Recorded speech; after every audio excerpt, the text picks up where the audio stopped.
Hello, everyone. It's 8:08 p.m. in the evening.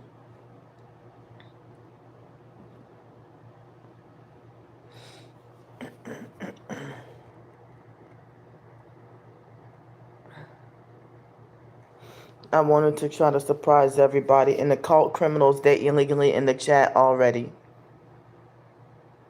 They're stealing my likes. They're stealing thumbs up.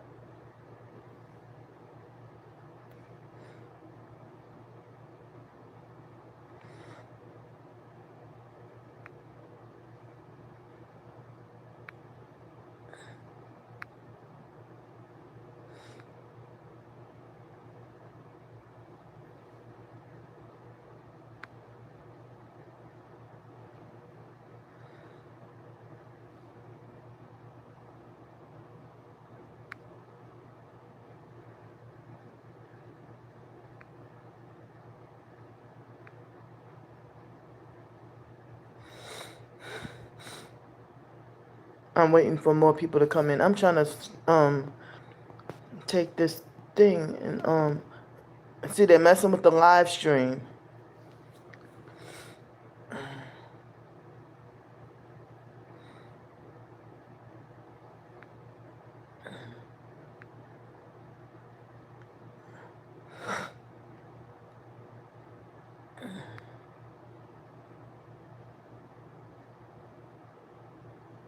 Finally got it.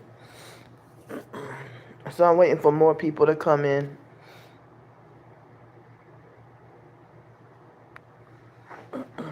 They keep giving a like and taking it away repeatedly. I told you leave my live stream alone.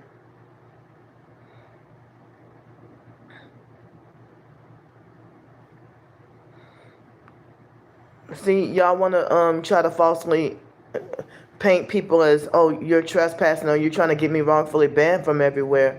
But then y'all are banned from my live stream and banned from my channel, and you still illegally keep coming back and harassing.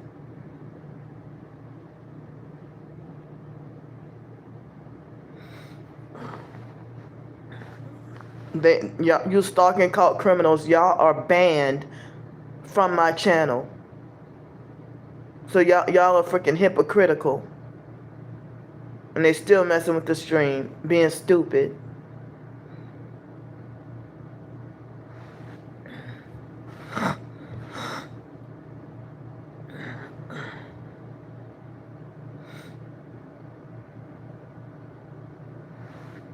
Get out of here. See, they sending the perps in here. Get out.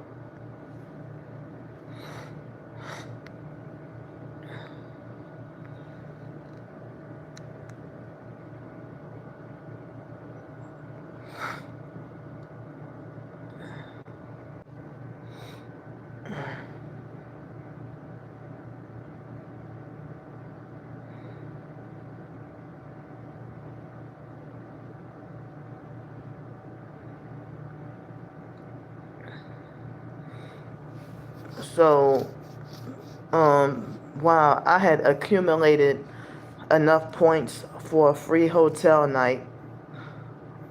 So, I'm so glad I was able to get a few hours of sleep. Excuse me. See this? Get out.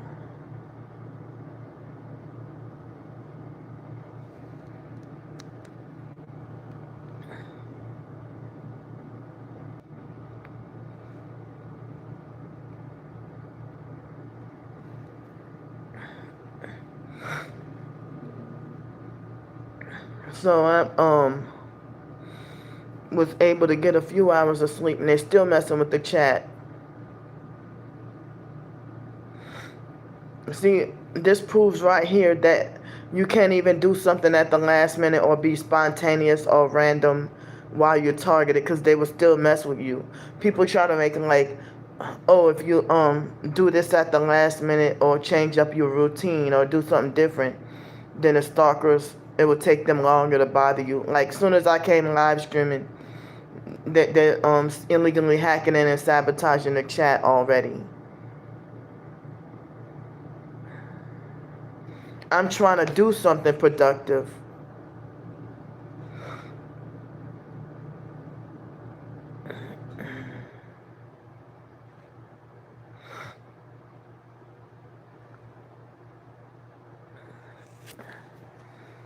So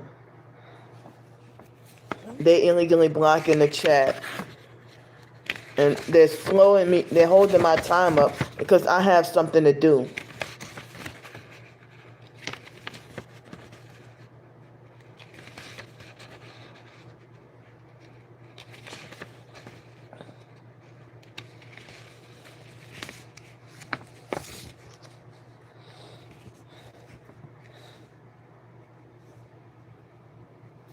Hi, Miss Jill. I was trying to come in here excuse me, and read my short stories, read 10 short stories out loud. Hi, So, thank you.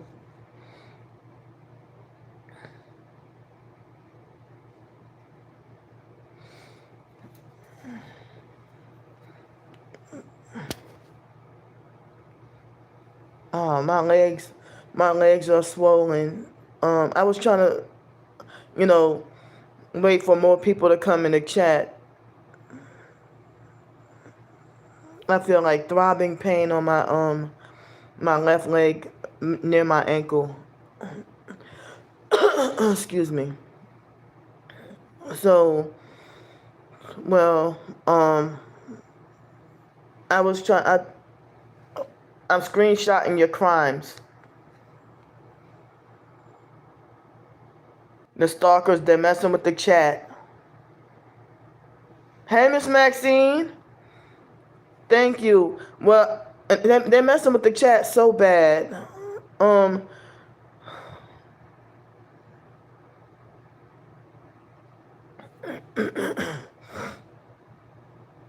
had I found out that well, this morning I ended up getting hey Harper. This morning I got the notification that I had accumulated. Hi Melly. Hi Harper. Who did I miss? I'm trying to say hi to everybody. And fake damnesia, get out my chat. This is wicked. Leave people alone. Get out of here. See, they're illegally trespassing on my live stream.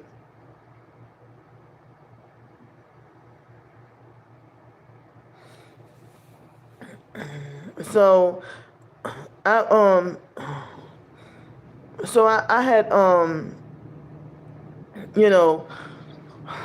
I was told last night basically that the stalkers prank called and got the higher ups.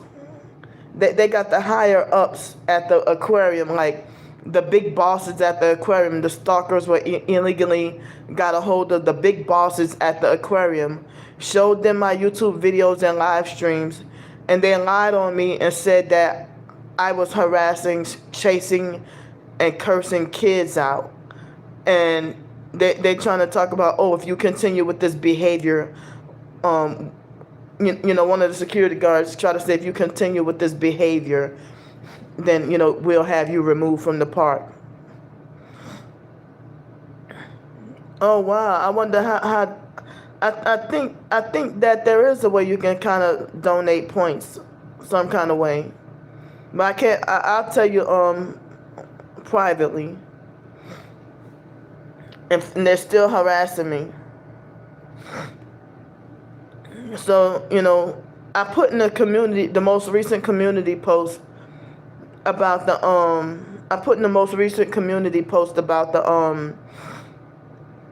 a guy defending me, and it's like he was able to tell, because the stalkers illegally hacking in and blocking the notifications on purpose. They're illegally hacking in and blocking on purpose.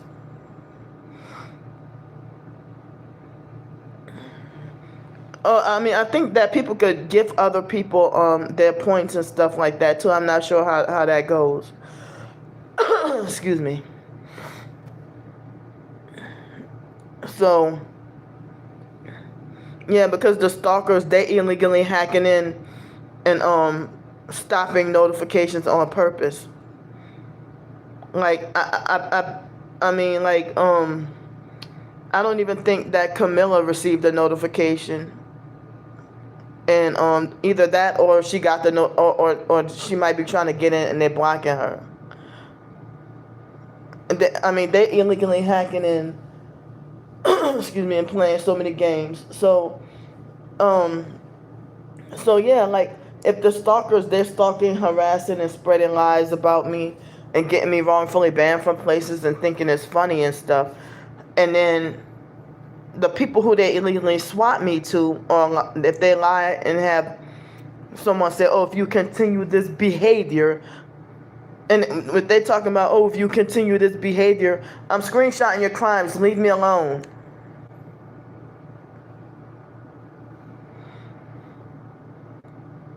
And imagine the person doing the banning, the person who bans me. Thank you, Steve. I'm trying to press to show your post. They illegal, the perp cult criminals, they're illegally hacking in, messing with the stream. So yeah, you know, I guess I'll have to tell in a different video more in detail about what happened last night and between last night and this morning. But you know, hi, thanks y'all. I was able to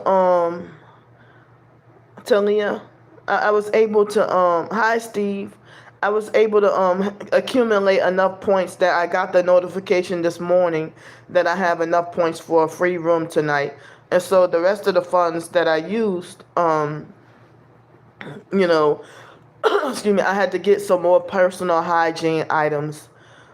I needed more of my soap that I use and more rubbing alcohol, and I finally, I was able to get me some quarters for laundry, you know. But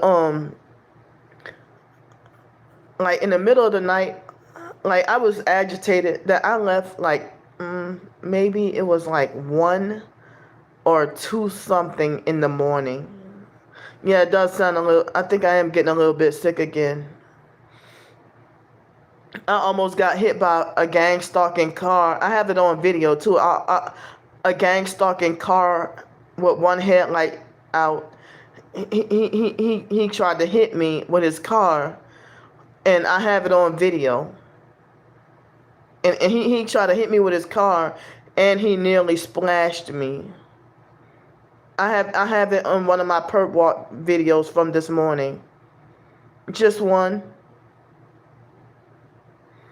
Just one. Just one night. And I tried to go to IHOP to redeem the 5 free pancakes, the free full stack. And on Canal Street, they refused to serve me, and they tried to make up lies, lying and saying that the grill worker wasn't there, and then they lied again and said that the grill is excuse me, that the grilling machine is broken or whatever. Thank you. Excuse me.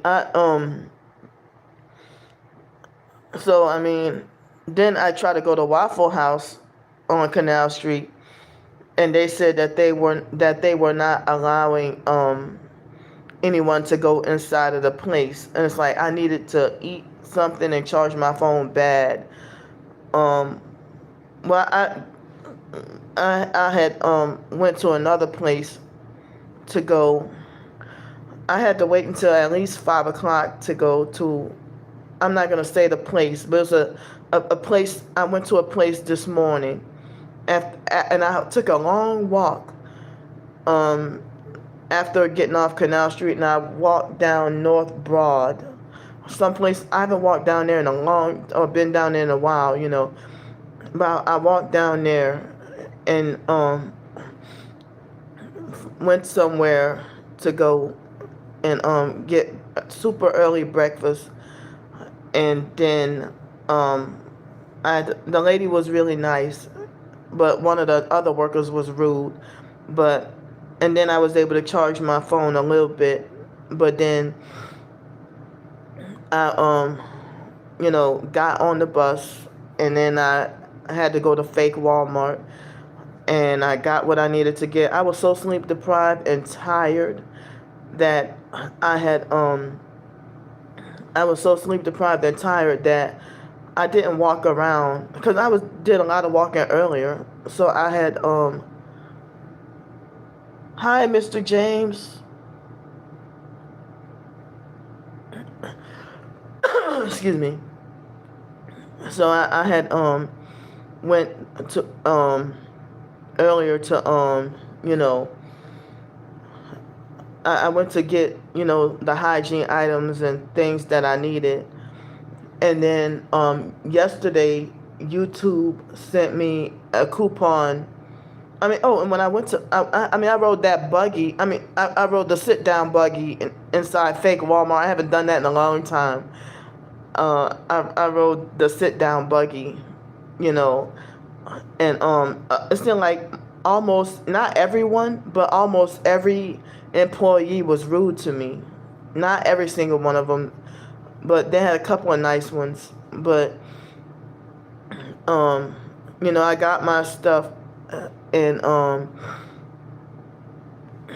that fake. Come on, I'm screenshotting your crimes.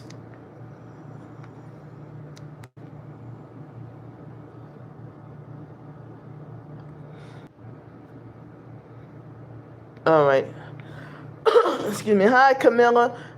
See, they wait till after they put the fake viewers at 33 and then finally let Camilla in. Yeah, being mean with the attitude unprovoked for no reason. Thanks so much. Fake Damnesia is harassing me with fake Masonic 33. And they're illegally trespassing on my live stream. They tried to get me wrongfully banned from the aquarium and the homeless sleep spot last night. Stop! And for me to tell them stop and leave me alone, they lie and say that I harass and chase kids around.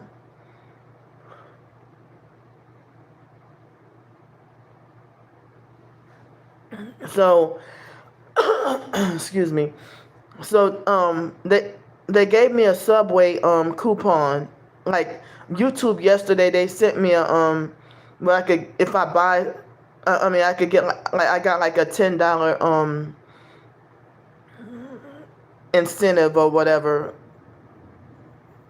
And the lady at Subway, she was, I think that was an Indian run Subway, excuse me. And the lady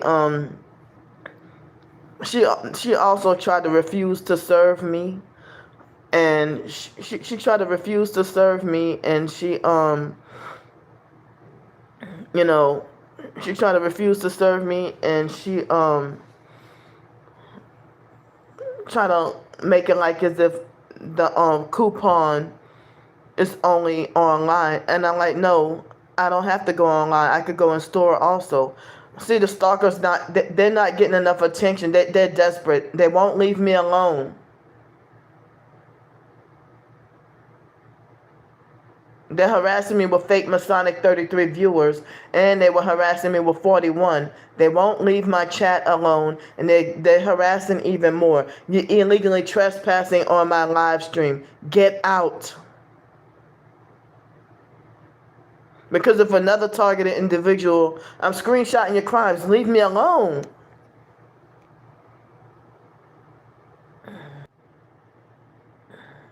If another professed targeted individual, they walk up in here and they're still harassing me with the number of likes. My twin sister told them to harass me with that specific number because they know I hate it. Because she told them to do that. Leave my chat alone. Hi, Trisha. Thank you.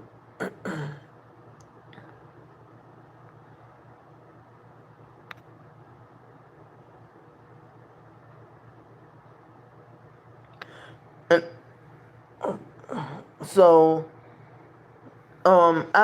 this evening I wanted to try to read 10 of my short stories. I didn't warn in advance because they would probably try to find ways to sabotage, you know, if I would have told y'all in advance. So that's why I had to make it a surprise. So is it okay, if any of y'all are interested, for me to try to read out loud? Thank you. I wanted to try to read out loud, some of my short story, my fiction short stories. Trying again. You know. Excuse me. Well, unfortunately, when I printed them out, the library, I paid for these to get printed, and the library did not print out every word. They did not print out every word. So, I mean, I'll just read what's on here. Hi, Mr. Gus. So, like, in the yellow button, I put both my Ko-fi and, I mean, me trying to promote my Ko-fi account, and also, that's the Cash App is the CreoleAuthor820. 825. Thanks, y'all. So, oh, thank you. Last time I did this, I earned like at least $300. The stalkers, they're trying to ruin me, but tonight I'm fine. And when I came here this morning and I took a shower, and I came here this morning, I took a shower, and I was able to sleep from like probably 11:30 this morning till 5 something, like 5:40 or something like that this afternoon. So I was able to get me some sleep, but I had to keep waking up and using the bathroom. But at one point they freaking woke me up. I mean, they programmed for me to wake up at exactly 3:33 to one of the bathroom trips. But the other one was like 2:15, another one was like 1 something. Excuse me, But I was saying that if another professed targeted individual come into the chat and they see, 33 viewers, and then if I'm not saying anything, they'll be like, oh, Candy's with the Freemasons. No, I'm not. But y'all the ones who tell me ignore everything. So, that's why I'd be like, leave my channel, stop, and they using there's a tactic called number harassment is one of the tactics of the stalking. So I'm going to start right now. It's 8:32 p.m. in the evening. I'm going to try to start 10 of my 276 fiction short stories. So I probably got, I think I got 276 short stories, and I guess some other fiction writing that's makes everything 280. Thanks so much. So the first fiction short story I'm gonna write, I'm gonna read out loud. It's called The Church Picnic. Are y'all ready? I'm gonna read 10 short stories. So, you know what? Now that I'm trying to read the short stories, they're blocking comments. All right. So here we go.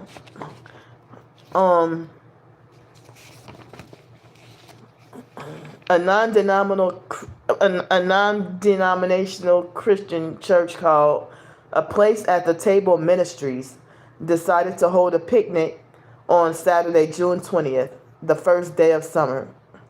Pastor Clarendon had the church hyped up. He loaded everyone into the church vans. Some people carpooled while others took the train, bus, taxi, Uber, etc. to get there. And everyone arrived. The drivers were dancing and singing in their seats to Christian songs, praising the Lord on the way to Woodgate Park in a Chicago suburb called Madison, Illinois. It was a big and good turnout. Pastor Clarendon jokingly said, "Look, y'all bringing y'all own food because I ain't got time to sit here and be blamed for special diets, food allergies, weight gain, etc." Shortly after everyone arrived, everyone laughed because he had catered firehouse subs already donated. Excuse me. Pastor Clarendon had everyone sit in a nice big even square. Some of the little kids couldn't stay still or cooperate. Diandra and her sister Dianica helped pass around sandwiches, chips, brownies, and a choice of lemonade, iced tea, or bottled water. Joe Tanner said, "Pastor Clarendon, we like you. At least you let us eat at the same time you're preaching a sermon because I've been homeless for a long time. Tell me why other churches force you to sit through a 2 hour long sermon before you get to eat. Why they do that to homeless people who haven't eaten in 3 or 4 days?" See, fake Damnesia, get out. Change the numbers now. Leave my chat alone. He's harassing me with Masonic 33. Stop it. And I bet you they won't show that. He's keeping it at those numbers. Leave me alone.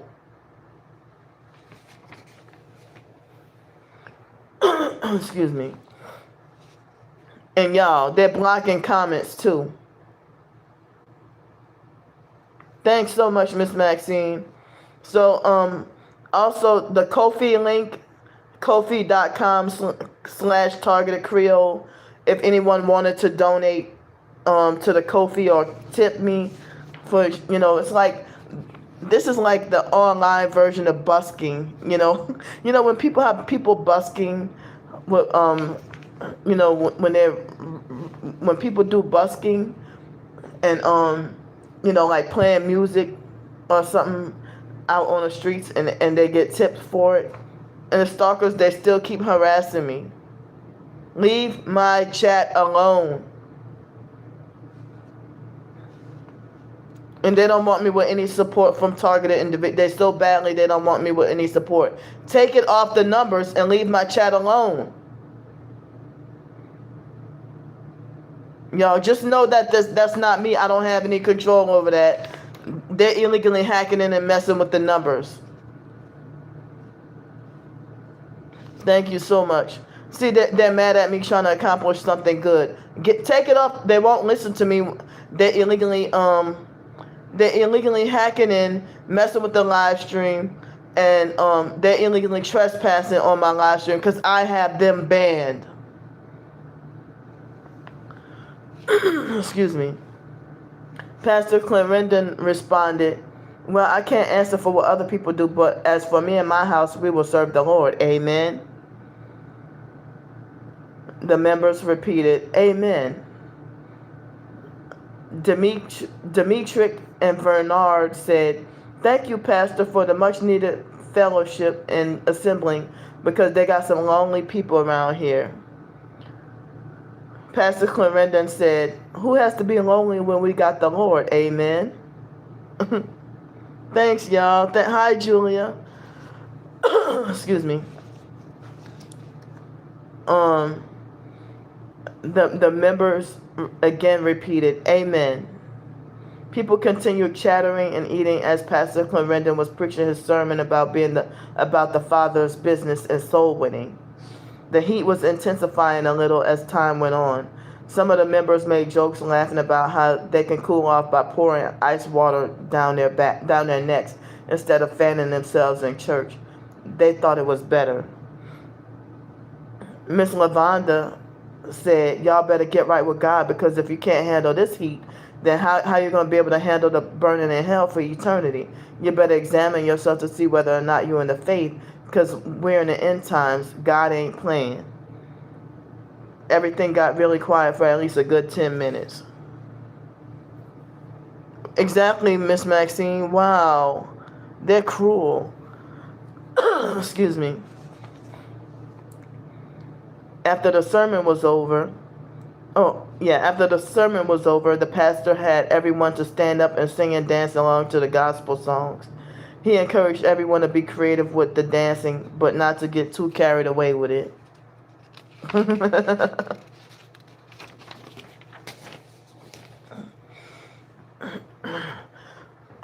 Excuse me. Let me make my nose itch. Okay. So, see, part of it was cut off. So, they didn't realize that he was preaching truth and not churchianity. They later decided that they would rather go to a church where tithing is not required and the truth is preached. Preaching about Jesus Christ saving souls. There was no talk about stuff like Will Smith slapping Chris Rock or John Batiste winning so many Grammys. After the picnic church service was over, some of the family stayed, but Pastor Clarendon had to tend to an emergency. He just got the news that his son's wife was going into labor to give birth to her second child. He had to pack up and dash. The families that stayed had allowed their children to stay out, run around, and play for a while longer. It was a nice day outside with clear skies, no chemtrails. Excuse me. The end. And again, that short story was called The Church Picnic. I wrote this on April 18th, 2022. So the short story is like over 3 years old. So I put a disclaimer here. Excuse me. I said, please note, to you narcissistic gang stalkers who falsely accuse me of using bad grammar, this short story is intentionally using slang and ebonics because the characters in the story are African American. Thanks for not being a politically correct grammar Nazi. I have a bachelor's degree. I know how to spell. Okay, here's the second short story. Excuse me. Thanks so much, y'all. And also, if y'all want to, y'all could donate to the CashApp, Ko-fi, Venmo, PayPal, whatever you choose. And this could help me maybe with more hotel nights, more survival, getting things that I need. Maybe I could get another MP3 player or two, that because it's much needed. So the second short story is called Dear Reader. Excuse me. I got congestion in my throat. So here's another short story, number 2, I wrote this on September 27th, 2022. Trevor woke up from an evening nap lying in his grandmother's old rocky, squeaky bed. Whenever he looked up, he would see her own personal rendition of Vincent van Gogh's Starry Night painting. His grandmother is a lovely, fine painter. On one wall, she has a painting of herself, her husband, and all of her descendants painted in one big picture. Across from it is all of their names written in Japanese. In katakana, hiragana, and kanji. She didn't want to put any tattoos on her arms.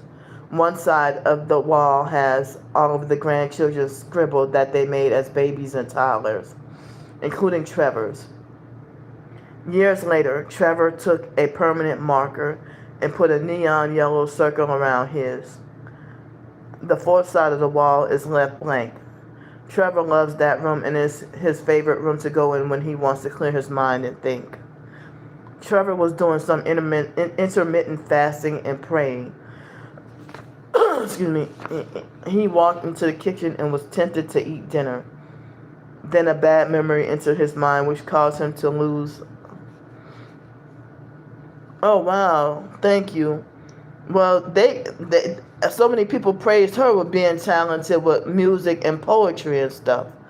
But I didn't know until recent years, people said I've been talented with my short stories and my writing. But I didn't know it back then, But I always wanted to be a writer, even in elementary school. And, yeah. Thanks so much. So, Trevor was doing some intermittent fasting and praying. He walked into the kitchen and was tempted to eat dinner. Then a bad memory entered his mind, which caused him to lose his appetite. After that, he went into his grandmother's home office, grabbed some pens and paper, and started writing. He wrote a letter to no one in particular. He used all 8 colors of the pens to write with, alternating between each color for each word he wrote. I'm pretty sure that was time consuming, but he was trying to pass the time and clear his anxieties anyway. Exactly, I would never want to use AI. He started writing. Here's his letter. Dear reader, I don't know who you are, but there are many of you. Thank you for putting your eyes on my words. Thank you for taking the time out to read this. Hold on, let me flip pages.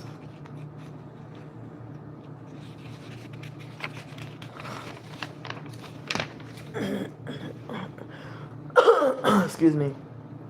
See, part of the writing got cut off.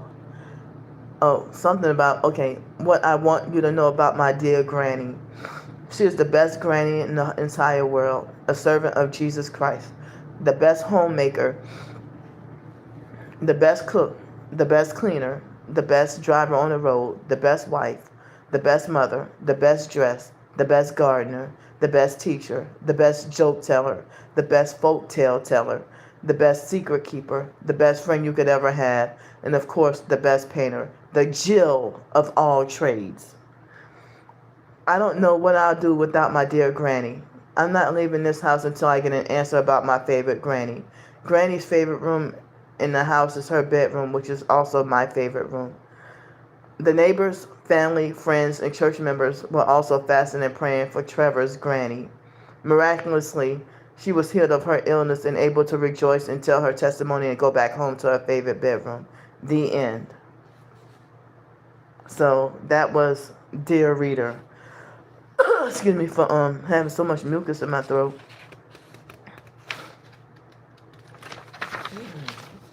Short story number 3. A Cajun Ballin' Love Story. Thanks so much, y'all. Oh, thanks so much, y'all. Yeah, it makes me happier. Thanks so much. And here's another short story that I wrote. The specific date is not on here. It's called A Cajun Ballin' Love Story.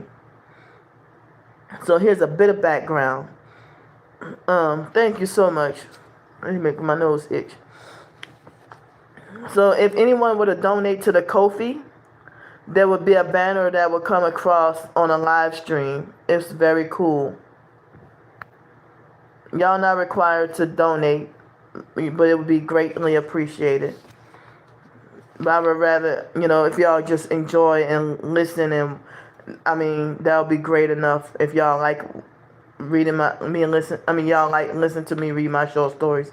But it would be a great big help if anyone could donate whatever you could. Thanks so much, y'all. I didn't even know I had this talent. I didn't know I started writing 5 years ago. I have several ebooks. So, A Cajun Ballin' Love Story. This short story will be about a group of people who play a unique sport that I, the author, played in 8th grade during gym time at school in my hometown, New Orleans, specifically Gretna. Specifically Gretna, Louisiana. The sport was called cage ball. I miss that sport dearly, and I don't think I will ever in my life get to play that sport again. It's my ultimate favorite sport to play besides volleyball and swimming. I used to run track in middle school. New Orleans metro area has Cajuns and Creoles, and other areas have Cajuns and Creoles as well. But here's the story, okay? Versie has no children of her own, but only has a sister named Carnice. Versie is single because she feels that she feels that the right man hasn't yet come into her life. However, she loves her 2 nephews and takes care of them, like as if they were her own. Carnice, a widow, has 2 sons who love sports. They're 6th graders named Ulysses and Lorenzo. Ulysses is 11 months older than Lorenzo. Ulysses failed fourth grade because he would sleep a lot in class from being on TikTok and YouTube all night. He learned his lesson though because he really wanted to play this new game. Carnice has her boys enrolled in sports at their local park named Pikedale Park. And yes, I got Pikedale as motivation from Oakdale Park because I like the name Oakdale. And unfortunately, that was one of the parks that the stalkers try to get me wrongfully banned from. But anyway, to continue, Coach Tyson was announcing sports for the park. The kids had a choice: football for boys. Thank you so much. They don't even care, unfortunately. They don't appreciate stuff like this. Excuse me. Football for boys, volleyball for girls, or a co-ed sport called cage ball that was newly introduced, or boys badminton or girls badminton. The two boys chose cage ball. Every Friday they would have competition with other parks with their sports. Trying to represent in real life, there was a thing called Spirit Day, where our elementary school used to represent wearing New Orleans Saints football colors. So they represented their team on Fridays wearing their park mascot colors, which was the same color as the New Orleans Saints, black and gold, while practicing Monday through Thursday. With the cage ball, the girls competed against the boys. Everyone sat in a big square, 10 children on each side, 40 children total, 20 boys and 20 girls, 4 teams. The ball looked like a big giant soft baseball. The children will have a number 1 through 10 on each side. When your number is called, you crawl like a crab. You sit upright on your butt and then crawl sitting up and use your legs and hands to run while sitting down, if that makes sense. And then while sitting down, kick the ball sort of like a four-way volleyball, kicking back and forth until you successfully kick the ball over another team's head. Then your team wins a point. If it goes out of bounds, then your team loses a point. Melly, you say you went to Gretna Junior High. Do you remember this game? At gym, at PE?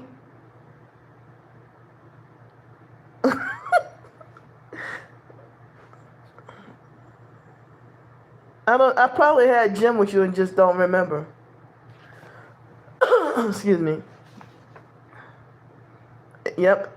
So, Coach Tyson called number 4, and Ulysses and Lorenzo both so happened to be a number 4 on the team that day. It's called cage ball. Yeah, it was like in 8th grade we played this. Like in 8th grade we played this game at PE.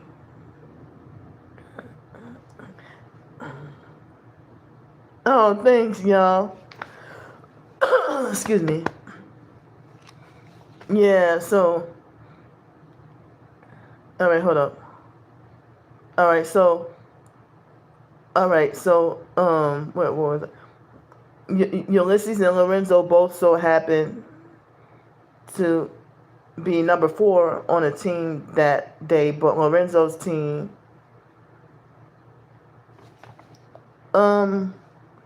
Who did I have? In 7th grade, I had Coach Duplessis, and then I think they might have switched me, but in 8th grade, I had Coach Wood, Miss Wood, and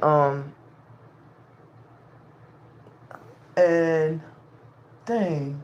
I don't remember if Coach Lombard might have been one of my PE coaches at one point. They switched around my gym schedule so much due to the junior high bullying and stuff. That's why they switched.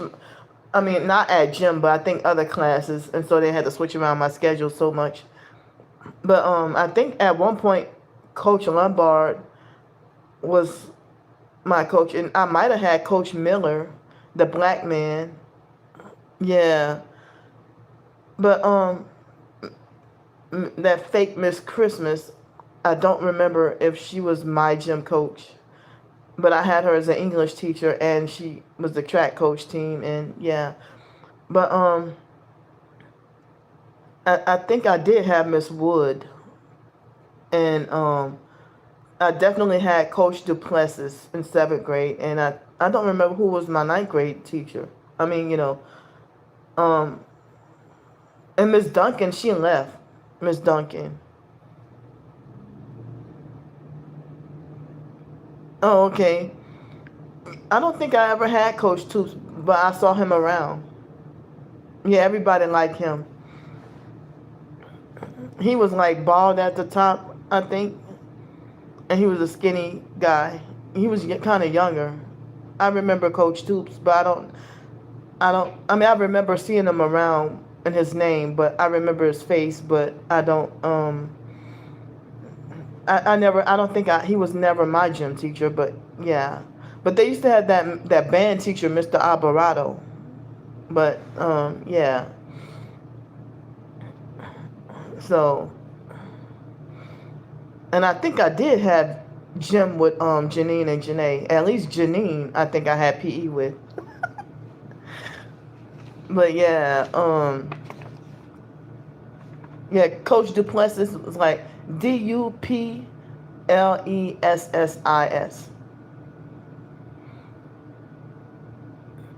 Yeah, I yeah. So yeah, I missed that cage ball game. So all right, Coach. Thank you. Hold on, wait. Here's a perp.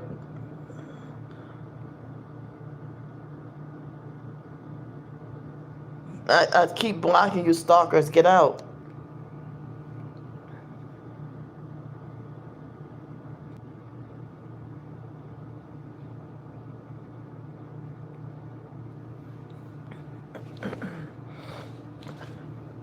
Excuse me. So the Coach Tyson called number 4, and Ulysses and Lorenzo both so happened to be number 4 on the team that day. But Lorenzo's team got the most points and won. Whichever team wins gets a small piece of party. Since the two boys are brothers, Coach Tyson secretly let Ulysses have some pizza, even though he wasn't supposed to have any. Oh yeah, I remember. Yeah, we played dodgeball too. Yeah, I forgot how to play dodgeball. Excuse me. I do remember playing badminton in probably 8th grade. In 9th grade, they used to have us do all that doggone just running, jogging all the time. Yeah, but 8th grade was the most fun. Hi, Deb. Thank you. Yeah, badminton, I didn't get to play that much, but it seemed fun. Thankfully, I have a free hotel night with the points. Excuse me, I accumulated enough points. I'm reading some of my short stories out loud. Okay, so since the two boys are brothers, Coach Tyson secretly let Ulysses have some pizza even though he wasn't supposed to have any. Their aunt Versi came to show her support while Carnice couldn't make it because she had to work. Versi loved the game so much that she offered to help co-coach. Coach Tyson fell in love with her, and she decided that he was her ideal man. They got engaged. Oh, wait, is this the end? Thanks so much, y'all.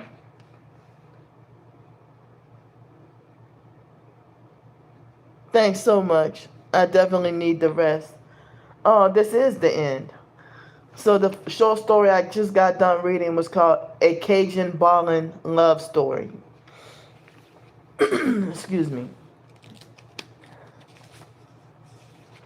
I wish I could play cage ball again. And volleyball. And I love swimming. Hi, Penny Smart.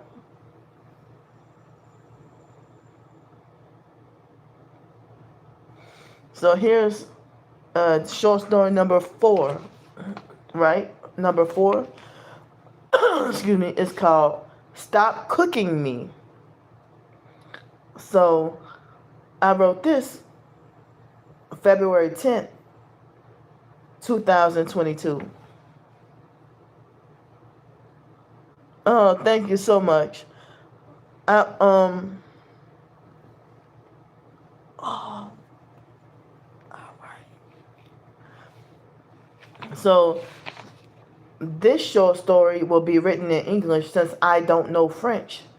Despite being from New Orleans, I might use Google Translate to translate into French. LOL. Just imagine the dialogue of them speaking in French. Fleur Thibault, I don't know if I pronounced that right, a 53-year-old targeted individual in Montpellier, France, is being tortured with microwaves in her home. Her abusive narcissistic perp brother, Corentin, 57, doesn't believe her. He thinks she's delusional and should see a psychiatrist. She's staying at his house so she won't end up homeless. One night, on the way home from the market, Fleur pointed out the drones following her. "Do you see those white dots in the sky?" she asked. He responded, "Girl, what dots? Those are stars." "No, Corentin, they're bigger than stars. These are satellite drones and they blur whenever I expand my phone camera. Real stars don't blur my phone camera." Corentin yelled, "Here we go once again with this conversation. This is like the arguments we've had about your conspiracy theories about chemtrails versus contrails, fluoride in food, water, and psychiatric medication that you don't want to take. The Georgia Guidestones." Okay, let me say it like this. Water and psychiatric medication that you don't want to take. You know, that's how narcissistic abusers be like. Water and psychiatric medication that you don't want to take. The Georgia Guidestones, the government trying to kill everyone, Hollywood entertainment being evil, and now this. Girl, shut up for once before I take your mouth shut. This is a very short story. And so the rest said, see part of it cut off. Said, this is her saying, this is a government extermination program. Before she could get half her sentence out, he yelled, "I don't care." Thanks so much, y'all. "I don't care." That's the brother saying, "I don't care." Later on that night, Fleur's entire body was vibrating. They were also shocking her head, feet, and heart in addition. She could feel her organs boiling. She was sleep deprived, and she kept having vomiting and diarrhea. The perps would not let up. The V2K voices in her head kept telling her she's going to burn in hell soon. They even used directed energy weapons to cause her forced speech and Tourette's symptoms. Her brother swore she was demon-possessed. She yelled back at the V2K saying, "Shut up, I'm already dying and burning in hell. Wait till I expose y'all at the TI Day rally," while crying frantically. Thanks so much. Awesome. All right, y'all see y'all see how to when you donate to the Ko-fi. Thank you so much, y'all. I appreciate that. Awesome. Yep, y'all can buy me a coffee on Ko-fi.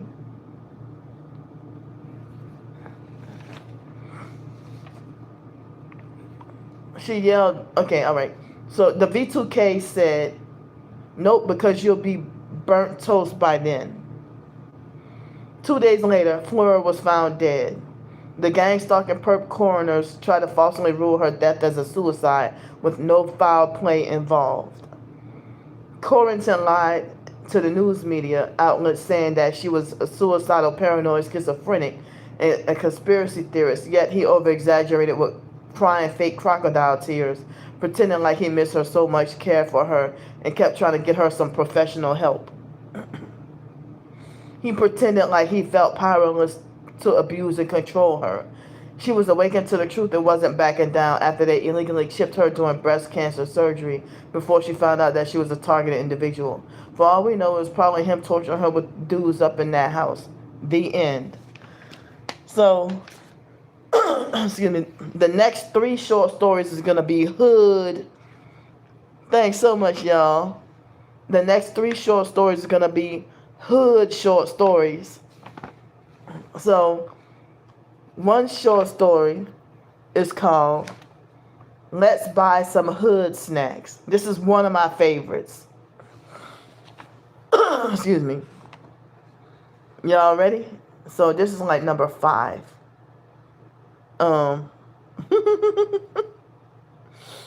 So, and this I wrote on March 12, 2022.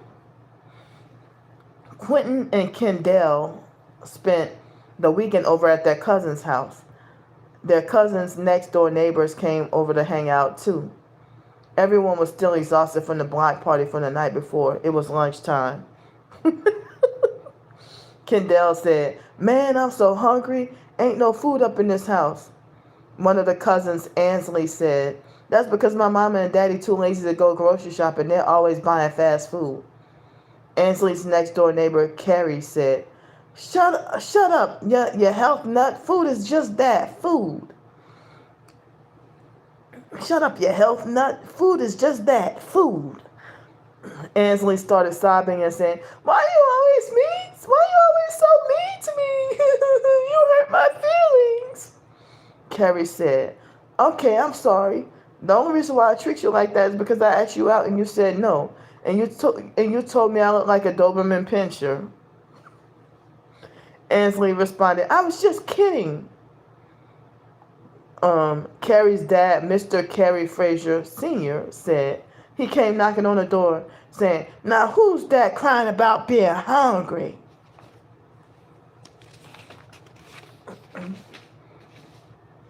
Let me put it over here. Oh, shucks. Part of it cut off.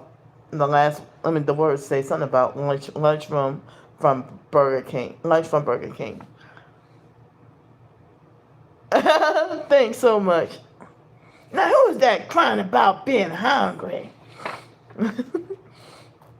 The children were excited to have a little money and went their own merry way. They went to the corner store, which was much closer. Quentin and Carrie said, "Let's buy some hood snacks." Then everyone laughed.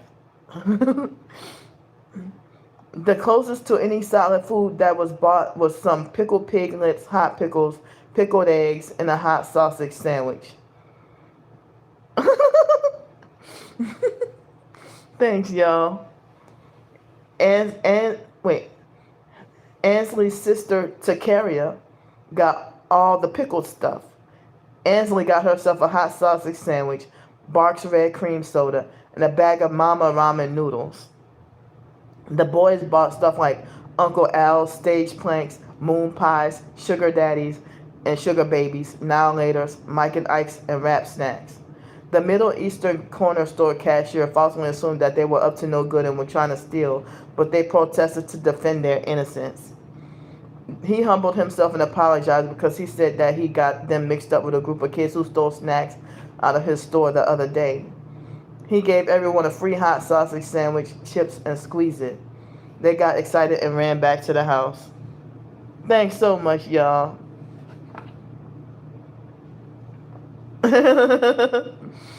Ansley's parents were finally back home, and her parents punished her because they said that she was lying about them never going grocery shopping.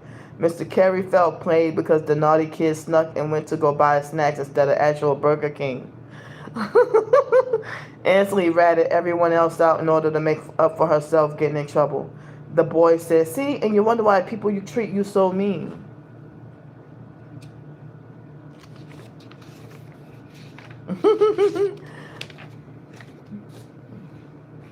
And, the end. Oh, the next page said the end. The end. The end. The end. So here's Let's Buy Some Hood Snacks, the sequel. It was written on May 9th, 2024. And so I said, y'all, I love the first short story so much that I thought I would do a sequel. This time it would be a New Orleans style version. Thanks so much, y'all.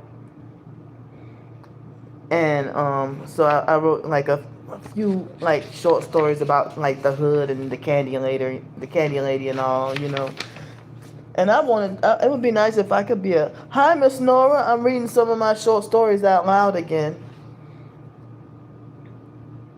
So, all right. So I put a disclaimer saying, you know, thanks so much, y'all. Wow. Hood food it isn't healthy. Wait, hold on. Get out of here, perp.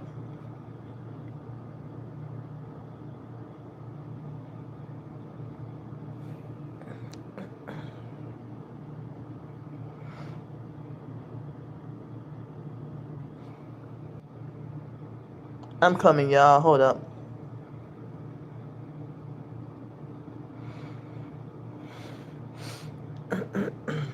And they're stalking, they're harassing bad. Leave me alone. I'm trying to do something good. Get out. They're harassing me with fake Masonic 33 again. And I know I got more than 33 viewers. Leave my chat alone. You're not welcome. Oh, thank you, Miss Nora. Yeah, they're coming in harassing. Hood food isn't healthy, but it's cheap. I don't have that advantage anymore due to the gang stalking where I could go visit any of my family members in the 7th Ward and go to the corner store. So, disclaimer. Disclaimer. New Orleans hood slang will be used. Thanks so much, y'all. So, here we go. Javel LeBlanc and her two sisters are known around their local Algiers neighborhood as the Creole Trinity. One dark-skinned ebony, one brown-skinned like the color of brown roof or gravy, and one light-skinned, nearly albino looking. They have 4 brothers. One is a peanut butter complexion, another is a gold complexion, another is a Jamaica almond fudge complexion, and the other is an orange complexion. You would think that the mom is African, but the dad looks like a white man. Passe blanc. Guess who's the only one with the light eyes, though? Javel, the dark-skinned sister. So Javel is the oldest out of all 7 kids. They're the most famous out of the neighborhood. They all share the same parents with no half or step siblings. Most of the children in the neighborhood are latchkey kids, no helicopter parents, but Javel's parents are strict and don't play. Oh, thanks so much, y'all.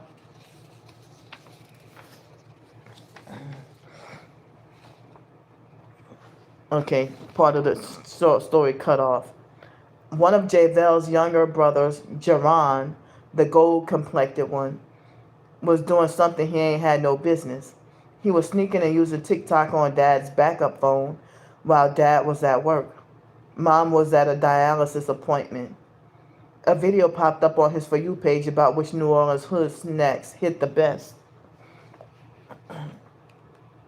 Jaron ran out of the room and said, "Hey y'all, let's buy some hood snacks." One of the younger sisters, the brown-skinned one, Jolique, she loud capped him and screamed, "Hood snacks? How are we gonna get some hood snacks with no money?" He said, "Easy. We could pay with Daddy's CashApp." One of the neighbors, a woman nicknamed Good Nabe, overheard them plotting. She said, "You know, I really be feeling sorry for y'all when y'all get punished, but sometimes y'all really deserve it, Chad." You know, I really be feeling sorry for y'all when y'all get punished, but sometimes y'all really deserve it, Chad. Now come on, let's go to the counter store. Now come on and let's go to the counter store. Translation, now come on and let's go to the corner store. You know, in New Orleans, when they say standing on the corner, they don't say corner. They say counter. You say standing on the counter. Good Nabe. You know, Good Nabe It's like short for like good neighbor, you know. So good neighbor she walked all 7 children to the corner store. She's also known for her sassy walk and sassy mouth, but she has a generous heart. The hood dudes kept trying to get her phone number and her Instagram. They kept saying, I'm trying to get that IG, you heard me? I'm trying to get that IG, you heard me? Thanks so much, y'all. I appreciate that.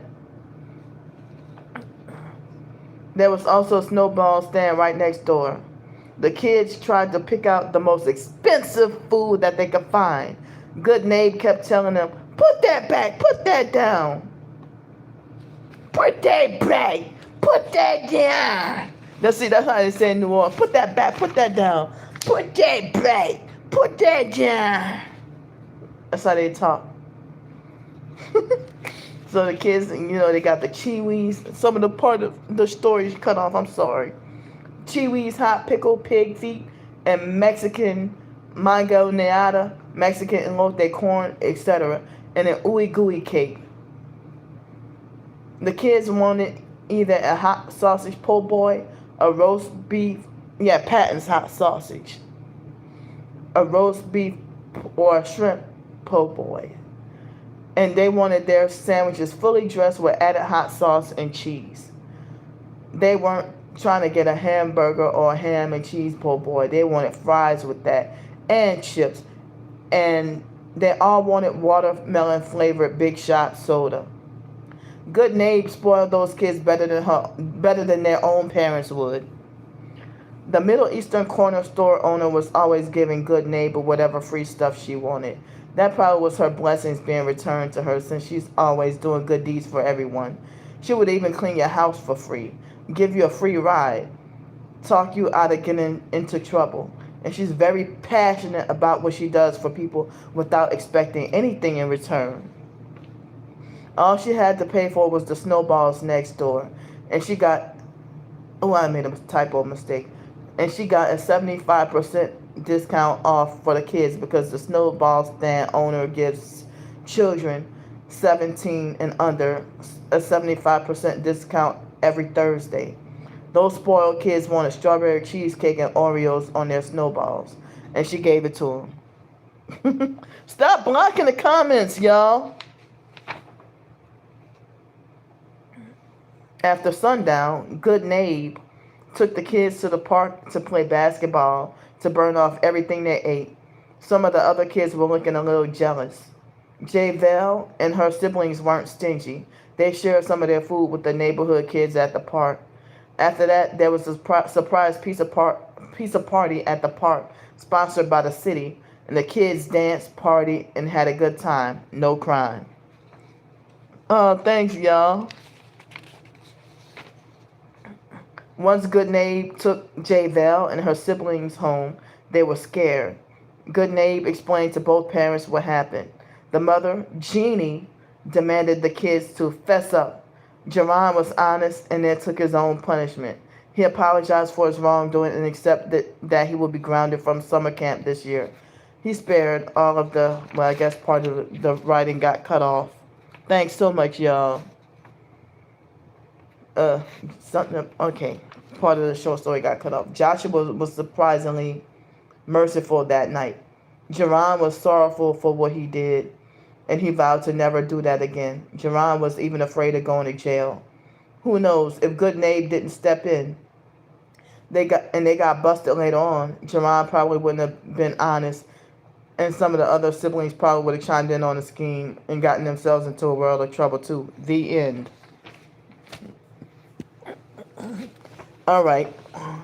So I think I read out 6 short stories so far. So, excuse me, the next 4 short stories will be from my Timberwood Cult series. Oh, thank you. So, I'm about to read Timberwood Short Stories Edition, Volume 32. the elitist perfection cult. This is a thick packet right here. Remember, this short story series is a collection of fictional scenarios exposing how cults operate. Thanks, y'all. I know so many people will probably get offended at this one, but oh well, the truth is offensive even if there's a fictionalized depiction. Melvin Mopkins, who looks like Waldo from Family Matters, was doing his usual unpaid morning janitorial task alongside his co-worker Charles St. Daniel, who looks just like Will Smith. Toby Sykes, their supervisor, who looks just like a mixture of the male version of RuPaul. Hey, y'all know RuPaul, right? Have you ever seen the male, what he looks like as a man? Like you always see him dressed in drag, but you ever seen what he look like as a man? Well, picture that and Mariah Carey mixed in together.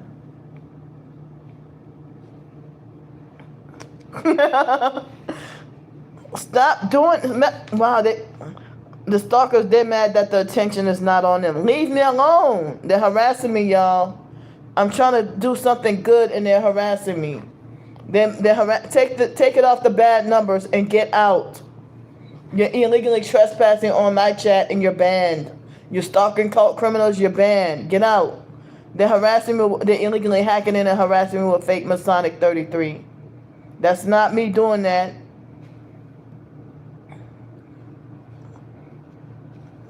So, all right. Excuse me. All right. So Toby Sykes, their supervisor, who looks just like a mixture of the male version of RuPaul and Mariah Carey, got angry because Charles didn't clean the toilets very well. He never does. Melvin always does a thorough job with cleaning, yet never gets the credit he deserves. Melvin ought to be the supervisor. Ironically, Toby's cleaning is almost excuse me. Toby's wait, hold up.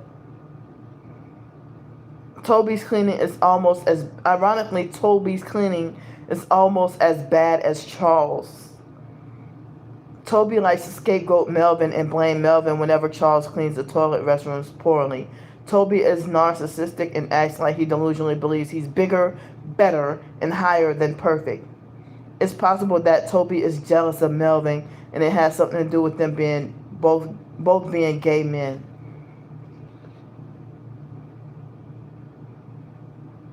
Oh, thank you, Miss Nora. Maybe oh wait. Shucks. Some of the writing was cut off when I printed it. Dang it. Hold up.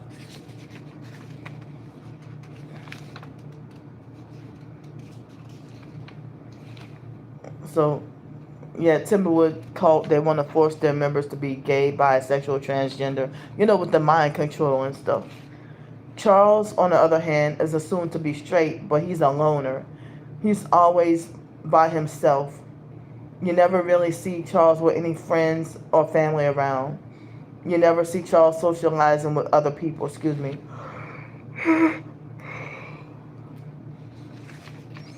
Some people think Charles is kind of mildly mentally off, slow, and retarded or something.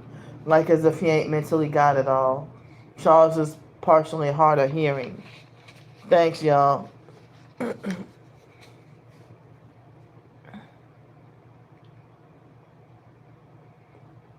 When Toby lashed out on Melvin and falsely accused him of leaving too much mop water on the bathroom floor in the men's restroom, Jamie chimed in and said, "What's the big deal?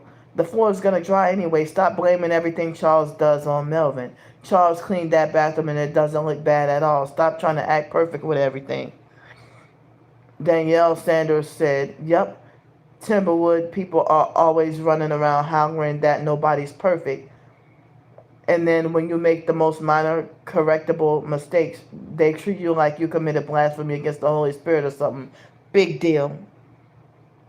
Toby put his left hand on his hip and pointed with the index finger of his right hand while yelling, "Since y'all want to stick your noses where they don't belong, How about you stick them in those toilets?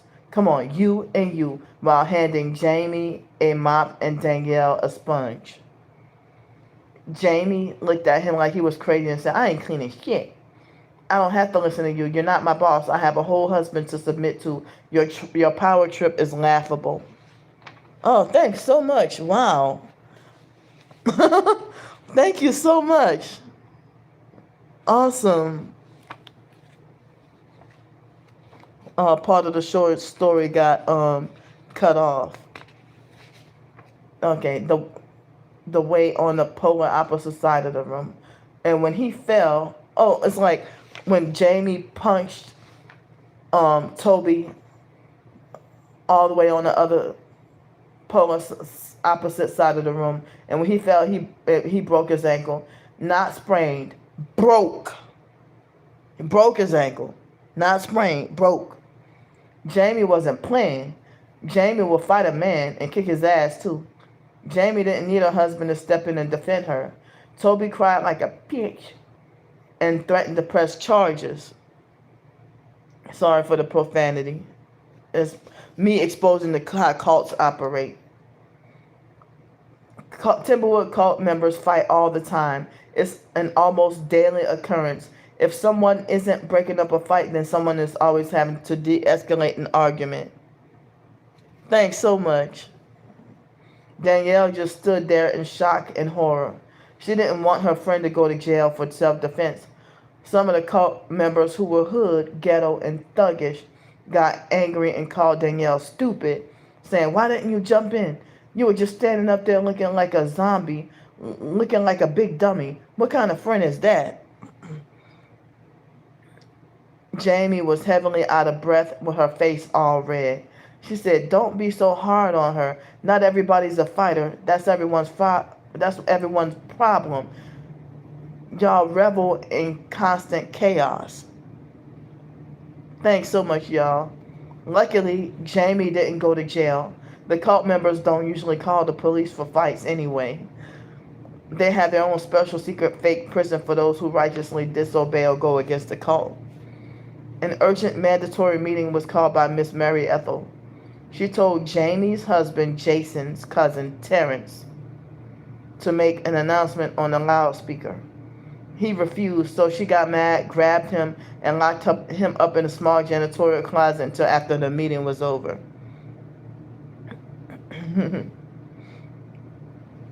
It didn't really faze him. She tried to look for something that would faze him and get him riled up. Well, thanks, y'all. Everyone was in the Timberwood gym, gossiping and chattering.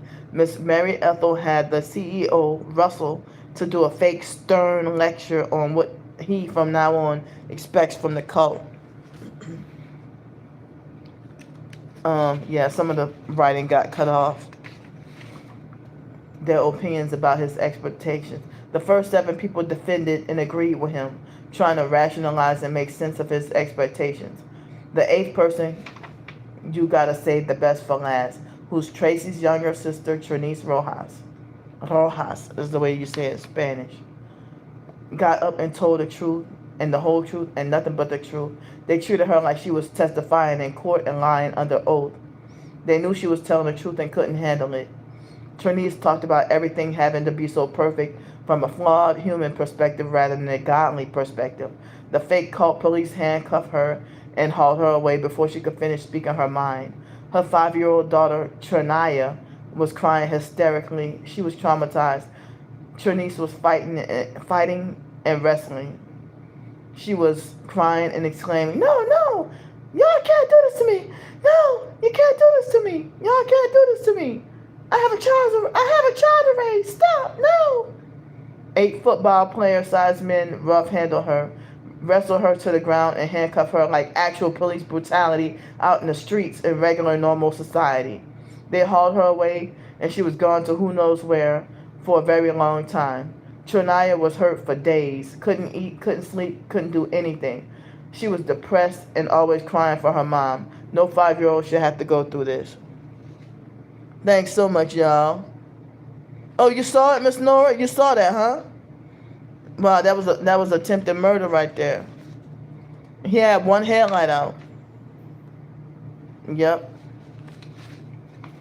The cult expert. I'm sorry. Wait, hold up.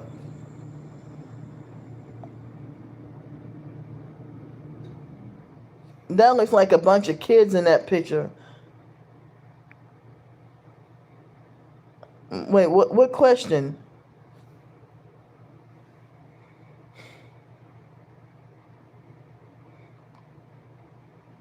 Hold up. Come on, stop wasting my time. Hold up, where was I? Okay. So it was in the gang stalker perp walk video part 1 for today. And he had one headlight out and try to hit me with his car. The cult expects people to have a perfect, flawless physical appearance. They have to talk, look, walk, act, and dress in a certain way. Dress a certain way, I'm sorry. Like militarized, perfect little slave robots. One tiny little step out of line and you get the harshest discipline. One wrinkle in your pants and that calls for strict disciplinary action. The cult leaders hypocritically piss, shit, fart, vomit, etc. But when the members or followers do it, they get reprimanded. Some members would have to sneak and poop in secret, hoping that no one will find out. I'm sorry about that, y'all. They would even use air freshener to try to mask the odor of their bowel movements. They try to remain undetected. The cult leaders manipulate their members to think they're too good to piss, shit, and fart. Like they're not supposed to be doing such things. Thanks so much. Yeah, I have it on video. Part of more of the short story chopped off. Yeah. Okay. So Trinice helped others be brave enough to come forward and tell their story. Everyone finally got their justice, and there was a successful class action lawsuit. The end. Now, this was one of the short stories that I wrote about the Timberwood cult. Since I grew up in a cult, I'm doing like short story series and not working on novels about the fictional Timberwood cult. So here is, it was frightening, but the perps do that to me all the time. But he came very close, y'all. So this one right here is called No Timberwood in the Hood. No Timberwood in the Hood, y'all. So it's similar to the Let's Buy Some Hood Snacks and the sequel. And I have another one that I didn't print out called Uncle D. So, Timberwood Short Stories Edition, Volume 36.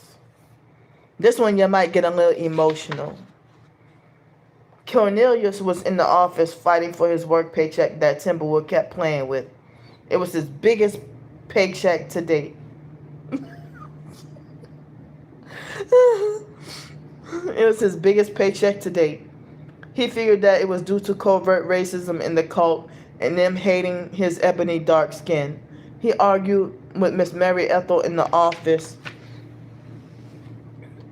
that he never got that lovely paycheck of $5,821.62. Usually he would earn less than half of that. He angrily stormed out of her office and said, "This ain't no modern day slavery." Like, what the fuck? This ain't no modern day slavery. His best friend Matt and a few other guys said, "Don't worry, Cornelius. We got your back, bruh. God got something better in store for you." This is another New Orleans related short story. God got something better in store for you. God got something better in store for you. The guys were talking loud like a bunch of high school football players in the locker room after losing a game. Vincent suggested that they all go defy Timberwood's cult rules and create their own entrepreneurial businesses anyway. Some of the guys started up their own businesses, such as an auto mechanic business, a barbershop, a restaurant, a food truck, a hair and nail salon, a massage business, you name it. Stop messing with the chat. Take it off the numbers. Vanessa was extremely happy to finally, I'm screenshotting your crimes.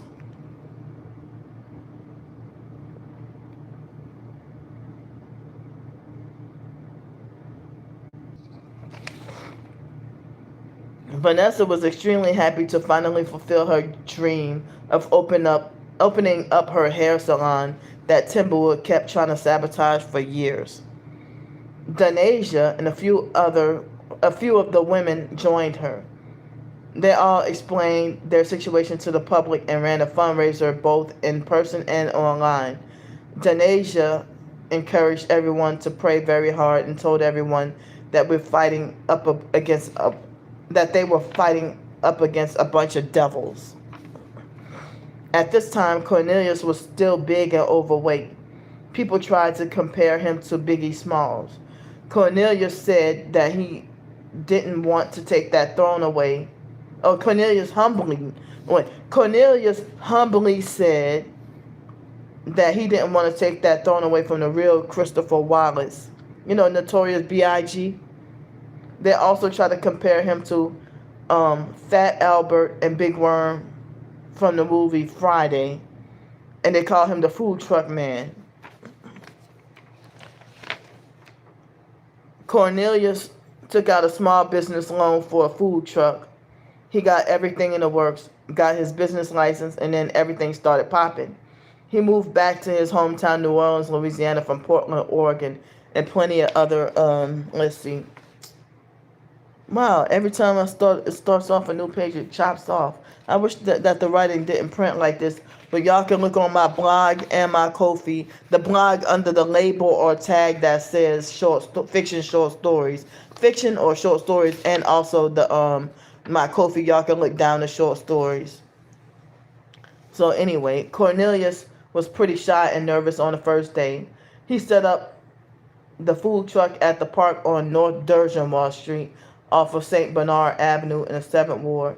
It wasn't a food truck, but it was a repurposed, redesigned, and redecorated New Orleans tourist tour bus that he ran like a food truck. Sort of like how people take school buses and transit buses to live out of for van life. He was decked out. His name was Cornelius Christopher Cook, so he named his business Crescent City Critters. Because of the city's reputation for such good seafood, he was a damn good cook also. At first, he started off with red beans, rice, and sausage, fried chicken, hot sausage sandwiches, and burgers, po' boys, jambalaya, Mexican tamales and tacos, and okra gumbo. Then he expanded the menu as his business grew. Everyone kept telling him to open up a nationwide restaurant and publish a cookbook. The desserts were frozen cups, ice cream, 3 flavors of pound cake, chocolate chip cookies, and snowballs. He also sold snacks and hot dogs.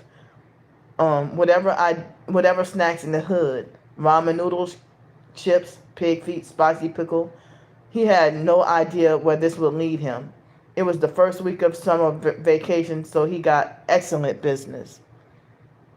His friend Matt joined him. They worked together as a duo. They knew each other from Covenant House. It was Matt's idea for them to use the ice cream truck songs to let everyone know they were in the area. Whenever the tour bus came, the neighborhood residents heard the music. Whenever the tour bus came and the neighborhood residents heard the music, they blasted out of their homes like as if they were running to see Michael Jackson or something. As a joke, Cornelius dressed up like Big Worm the first day. Everyone, Big Worm from Friday, that character Big Worm from Friday, played by Faison Love, right? That was his name? So,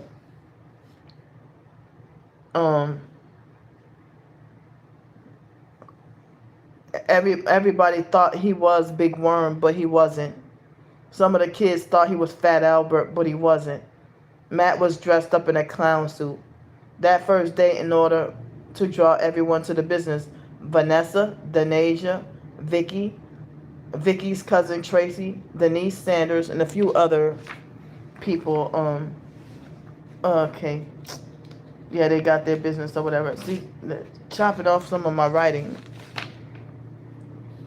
Children under 12 ate free and also got their hair done or cut for free on the first day. They got free face painting too. They played games and blew bubbles. You would have thought it was a Christian church outreach or summer bazaar or something. The turnout was excellent. Everything was peaceful. No arguing, no fighting, no shooting, no crime. Thanks so much, y'all. One day when Cornelius and Matt set up shop, there were these two kids. The girl looked like she was 5 years old, and she had an 8-year-old brother. Their dad, guess what the dad's name is? Duty Bruh. Like in New Orleans, they say Doody Bruh. But like Doodyburuh. You know how to say bruh? Like bro? Bruh. So he's like the dad, Doody Bruh, sent them to the bus for some snacks. He monitored them from a short distance the whole time they were at the bus. Excuse me, they're making my nose itch. Matt answered the two siblings. They were first in line. The girl was chewing on her fingers. She had a coarse blonde hair, blue eyes, and rosy cheeks. Everyone thought she was an albino. Her brother looked pretty much like Cornelius. Oddly, they both had the same parents. The girl looked just like her dad. The dad also looked albino, but he was just high yellow. He was just high yellow, not albino. And the boy looked just like his mom and was black as tar. That's how these Creole people's genes operate.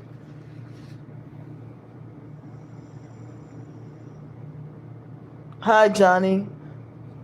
I see they keep switching between 29 and 30.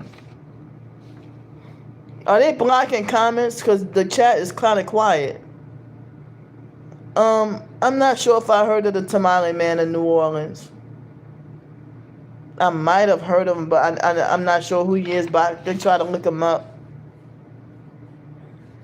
Yeah.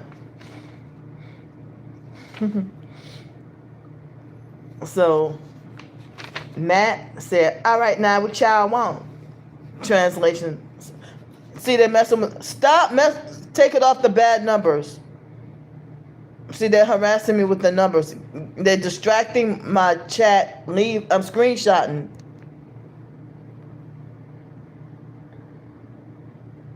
And they're blocking comments too, I could tell, because the live stream, the chat, it seems like it's quiet. I screenshot your crimes. Wow, I never heard of him. I don't think.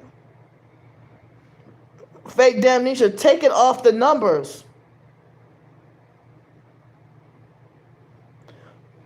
And they're blocking comments, y'all. They're blocking the chat. Because the chat seems like it's kind of quiet now. They're mad that they're not getting the damn attention. Thanks so much, y'all.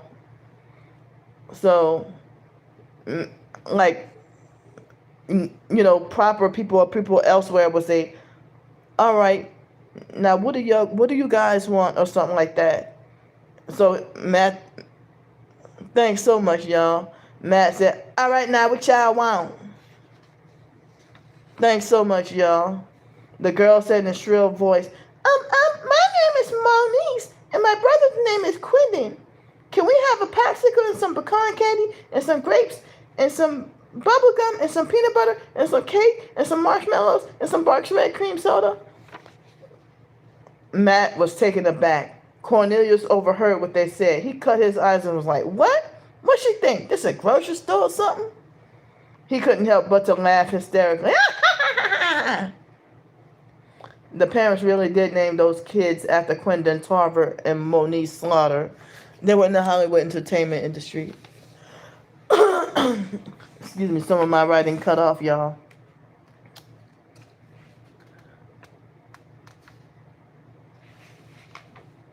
Everyone was entertained by the interaction between Matt, Cornelius, and the two kids. The kids held up the line for nearly 2 hours, especially the girl, out in that hot heat, until their dad had enough and came and got them. The dad, Duty Bruh, apologized and ordered 3 more like Patton's hot sausage sandwiches, some chips and snowballs, and then he took the kids back inside the house. One day, Cornelius had a medical emergency and had to get rushed to the ER. His health was on the line. This caused him to be forced to change his diet and begin exercising.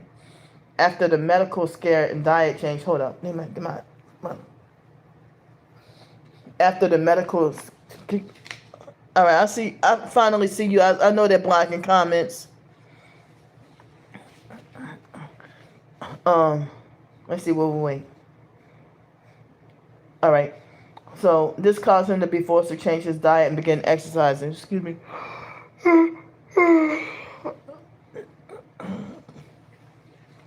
Thanks so much, y'all. Excuse me. After the medical scare and diet change, he and Matt lost so much weight that they became so skinny that they could hula hoop through the smallest rubber band you could find. I'm just playing. But yeah, that's part of the short story. Cornelius went into an emotional depression and felt like he was unknowingly killing people by selling bad food. He changed the food bus business name to Fighting for Life, and he started selling smoothies, juices, acai bowls, salads, wraps, sushi, nut butters, etc. People in the hood started getting healthy. No more fried fish po' boys. Jamie started up her own health and wellness business, emphasizing on consuming and using natural products both internally and externally as God intended. Her husband Jason was a personal trainer. No occultism, New Age, voodoo, black magic, Satanism, Freemasonry, or witchcraft. None of that. The former members my words are not coming out right. The former members spread the truth to everyone, warning people against joining Timberwood. It made worldwide news. Timberwood couldn't successfully suppress it this time. All of Timberwood's dirty laundry was aired out. Everyone in the hood opened their eyes and learned the truth. They started bettering their health and treating each other better, less fighting and killing. No more shootings, robberies, or any other crimes. It's part of the short story cut off. Okay. Ezekiel Smith and Jamie Indonesia's brother Chris got together and snuck behind everyone's back and snitched to the cult about them leaving and successfully running to their own businesses. Timberwood had everyone's business shut down, but not for long. The neighborhood found out about it and they had a jazz second line as a way to protest Timberwood's tyranny. Everyone mourned the food truck. The entire neighborhood full of people were wearing t-shirts called No Timberwood in the Hood. They kept chanting, "Fuck Timberwood, no Timberwood in the hood." Oh, thanks so much, y'all. Everyone's businesses were able to prevail, and then Timberwood became dismantled. No more Timberwood.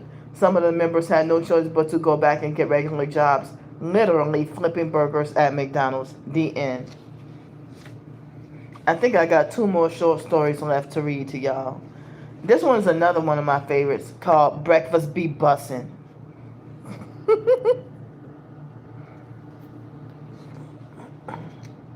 Stop blocking comments. And I had to change certain things around while reading out loud because of the stalkers being extra messy. So that's why certain things I temporarily changed around. But excuse me. So I wrote this on May 9th, 2023. Timberwood Short Stories Edition, Volume 40. So with this short story, I will talk about an idea of the Timberwood cult trying to lure homeless and poor people with good food. This is kind of a little bit intertwined with my experiences with the New Orleans Mission fake homeless shelter cult. All right. So, okay. Y'all welcome. Timberwood just made an announcement that they will be opening a smack brand new homeless shelter. I, Nola Borderline, have been homeless on the streets I hate the streets, the homeless shelters, and being housed near toxic neighbors from hell. So many back-to-back life-threatening tornadoes with hail. It's that season again. Maybe I'll give this new shelter a try. I was resident number 207 in line on the women's side. As I was standing in line for the intake, I overheard a couple of loud, obnoxious ghetto women standing right behind me, numbers 208 and 209. Stop blocking the comments! Gossiping and discussing about how brutal Timberwood used to be back in the 80s and 90s. They were excited and bragging about Timberwood having a new director named Dr. Pearline Hamilton since Russell had passed away. The two women were talking about how Dr. Hamilton is cleaning house, making a huge overhaul of changes. They were saying that it's good that Timberwood now has a 180-degree change of heart and reaching out to the community and helping the poor and homeless. Because, like, usually the Timberwood cult would look down on poor and homeless and wouldn't help them or wouldn't want them to be part of it. But now I guess they became desperate for souls to join the cult, and they were losing people, so they had no choice but to go get the homeless and clean them up and you know and make and you know try to manipulate for them to join, you know. We all had to go to the gym area and sit in the bleachers. It felt like middle school all over again. Dr. Hamilton introduced herself, made announcements, and told us what to expect. Excuse me for yawning. Excuse me. Wait. Okay. She even allowed a 15-minute question and answer session. After the assembly, she had us do a meet and greet to get to know each other while at the same time grabbing some catered gourmet drinks and finger food refreshments. The refreshments was lunch for me, enough to be a whole meal. She encouraged us to take as much as we want and eat up. Eat up. Oh, thanks so much. Yeah. I went to sit down on the bleachers to eat.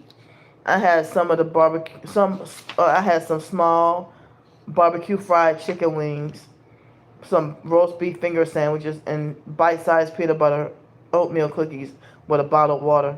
That was all they had that I liked, and that was all I wanted. A guy named Henry, one of Jamie's other brothers, was eating some nuggets made of a mixture of fried chitlins and beef tripe that he dipped in Mexican sauce or whatever. Part of the short story got cut off. I'm sorry, but y'all can find it on my blog or my Ko-fi. Henry sat right next to me and started a conversation. He said, "Hey, me and you have the same resident number. I'm also number 207. Dude." He kept asking me how my food tasted. He wanted to try a piece of everything I had. Strangely, he didn't offer me any of his food. Me being nice, I gave him some samples of my food. I didn't mind sharing. He could have gotten up and got his own chicken wings, sandwiches, and cookies. I didn't want to be rude. I just got up and got some more. Hi, never mind. See that the stalkers, I'm so sorry. I love y'all too, and they're harassing me with fake Masonic 33. I'm screenshotting your crimes. They've been messing with my chat the whole time. But hi, never mind. I'm almost done with reading 10 short stories that reading out loud. Leave my chat alone. And they're still messing with the chat. So, alright. So, yeah, Henry said, "Dude, I'm also number 207. Thanks so much." He kept asking me, okay, alright. Okay, I just got up and got some more food. Henry said, "No, is that your name?" I replied, "Yes." "Oh, yeah, I ate. It's been a while since I ate, though." I had like breakfast at like 5 o'clock this morning, and then so-called lunch at like 8 o'clock because I had Subway. And they're still messing with the chat. Take it off the numbers. So I haven't eaten since like 8:30 or 9 o'clock this morning. And it's 9:54 right now at night. I haven't eaten since like this morning.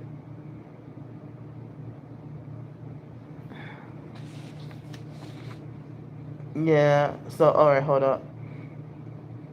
So he said, is it true that NOLA means New Orleans, Louisiana? I said, yes. He said, dude, I always wanted to go there. Hopefully we can take a summer vacation sometime. He fake Damnesia's keeping the likes at fake Masonic 33 to harass me. He's doing that on purpose to deter support and trying to make everybody think I'm screenshotting your crimes. Get out.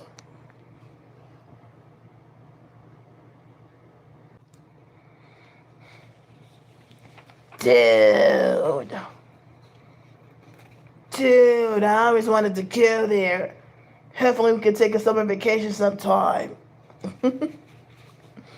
We were chatting for a while. Then he started telling me, you know, Timberwood is such a great organization, helping the homeless, man.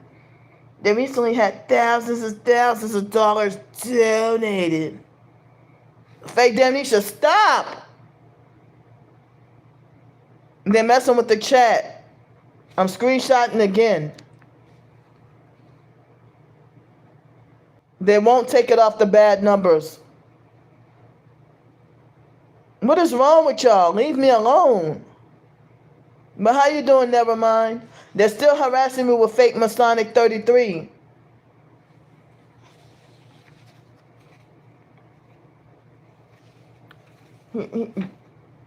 He said, you know, Timberwood is such a great organization helping the homeless. Nah. They recently had thousands and thousands of dollars donated. They're about to have the homeless in the city living like kings and queens. I feel bad for the people in San Francisco. They need to come over here. Look at what the stalkers are doing. Look at the number of likes. I'm trying to be fine, but they're harassing me so bad. I'm screenshotting.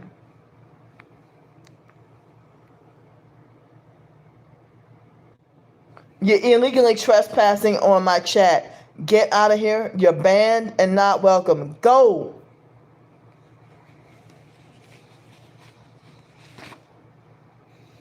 I'm talking about the stalkers. Get out. A guy named Renato angrily butted in and said, which is stupid because Timberwood could have been helping people out years ago. Whoever recently donated to this fake scam fraud organization is really stupid. Timberwood staff are all pocketing it all for themselves.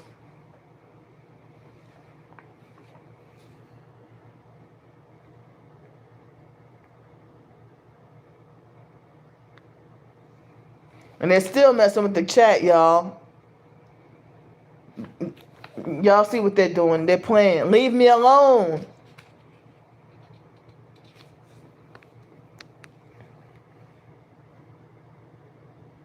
I'm screenshotting your crimes. Leave me alone. Something's fucking wrong with them. Stop! And they're blocking comments.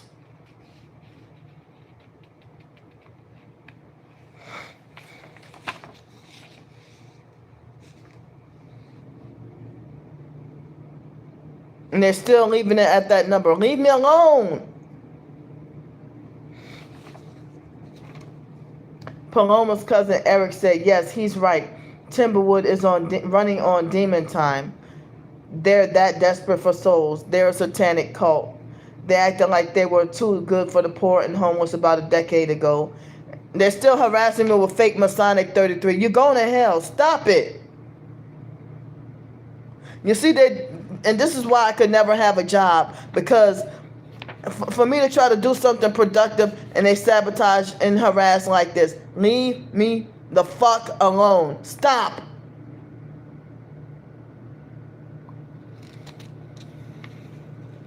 And then they prank call and lie and say I'm causing a disturbance and bothering people. Stop it. I'm screenshotting again. Leave me alone.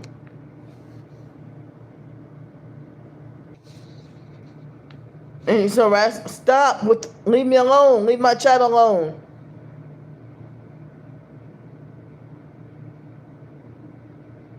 And they're blocking comments and harassing me.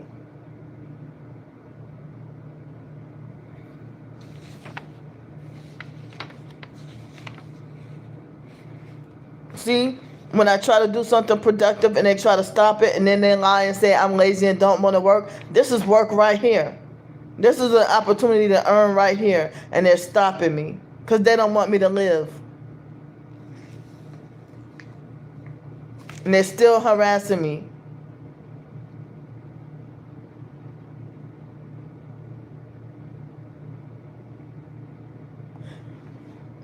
Leave my chat alone.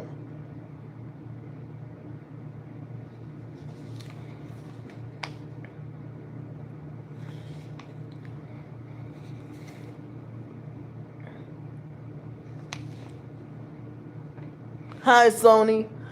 I'm trying to read some short stories, and the stalkers that they're illegally hacking in and manipulating my live stream, and they're trying to stop me from earning anything.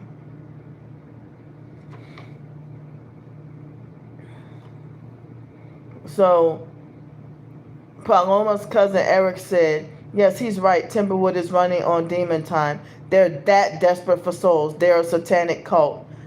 They acted like they was too good for the poor and homeless about a decade ago, and now all of a sudden they want to help people. It's a big gimmick. It's too good to be true that they have all this money donated, brand new hotel quality beds for a brand new shelter, access to all you can eat gourmet food 24/7. The place looks like a castle, and everyone has their own room. And all this for free? Yeah, man, too good to be true, especially for the homeless. And then the kitchen is accessible to anyone in the community who's hungry, even if they're not homeless. The weather was too bad, too dangerous for me to go be out there on the streets. So I just slept at the new shelter and prayed not to be brainwashed and manipulated. Thanks, y'all. As soon as the weather was back to normal, I jetted out of there. I had to stay there for 4 nights. The weather was bad all weekend long, Thursday through Sunday. On that Friday morning, the next morning, Jessica was experimenting in the kitchen, acting goofy and cooking and laughing. Everyone was looking at her weird, wondering what she was cooking up. She said she didn't know. It looked like a breakfast version of shepherd's pie or something. Yeah, I'm trying to read my short stories, and stalkers, they're hacking in my live stream, messing with the stream, trying to sabotage, hoping that I don't get to earn any money. I'm a content creator, y'all. I'm a self-published author. I appreciate that, y'all. So yeah, she said she didn't know, but the breakfast looked like a breakfast version of shepherd's pie or something.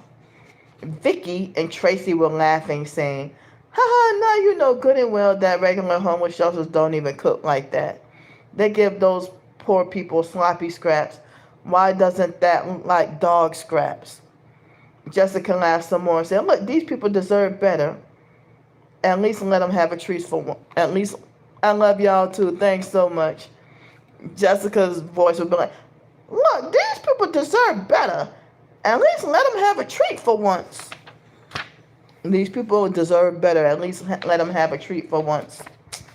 And part of the short story got cut off. Breakfast be bussin'. All right. So she took the food or whatever. Some of the writing got cut off. I'm sorry. Thanks so much. Actually, it's the opposite because they're lurking in the background.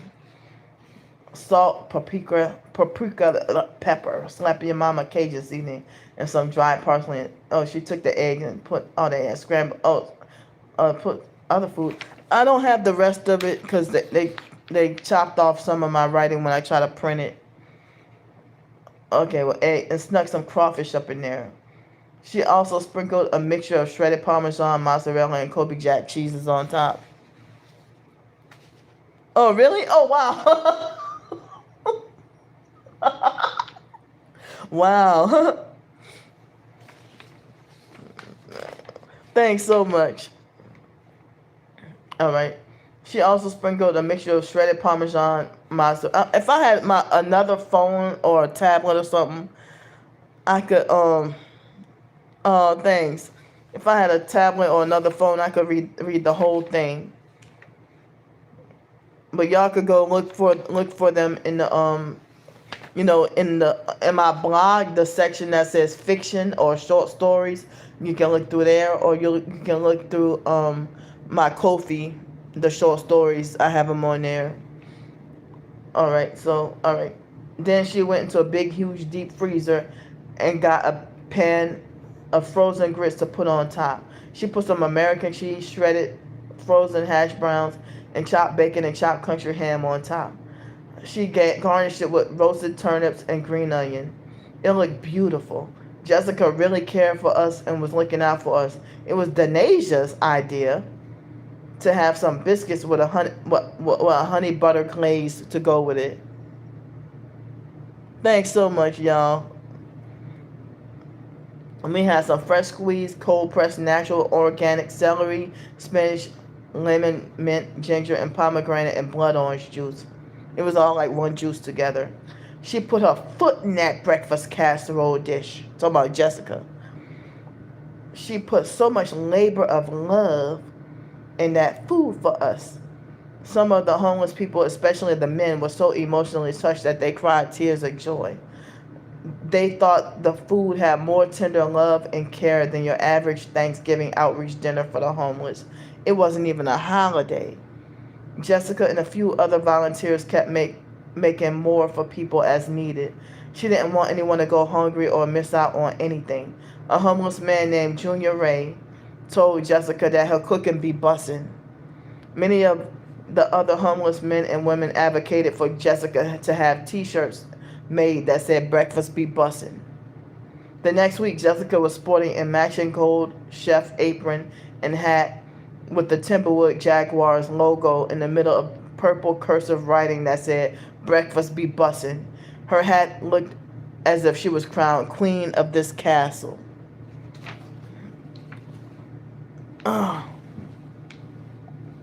Maybe Dr. Hamilton really did do a complete overhaul and even threw away the cult trace of Timberwood.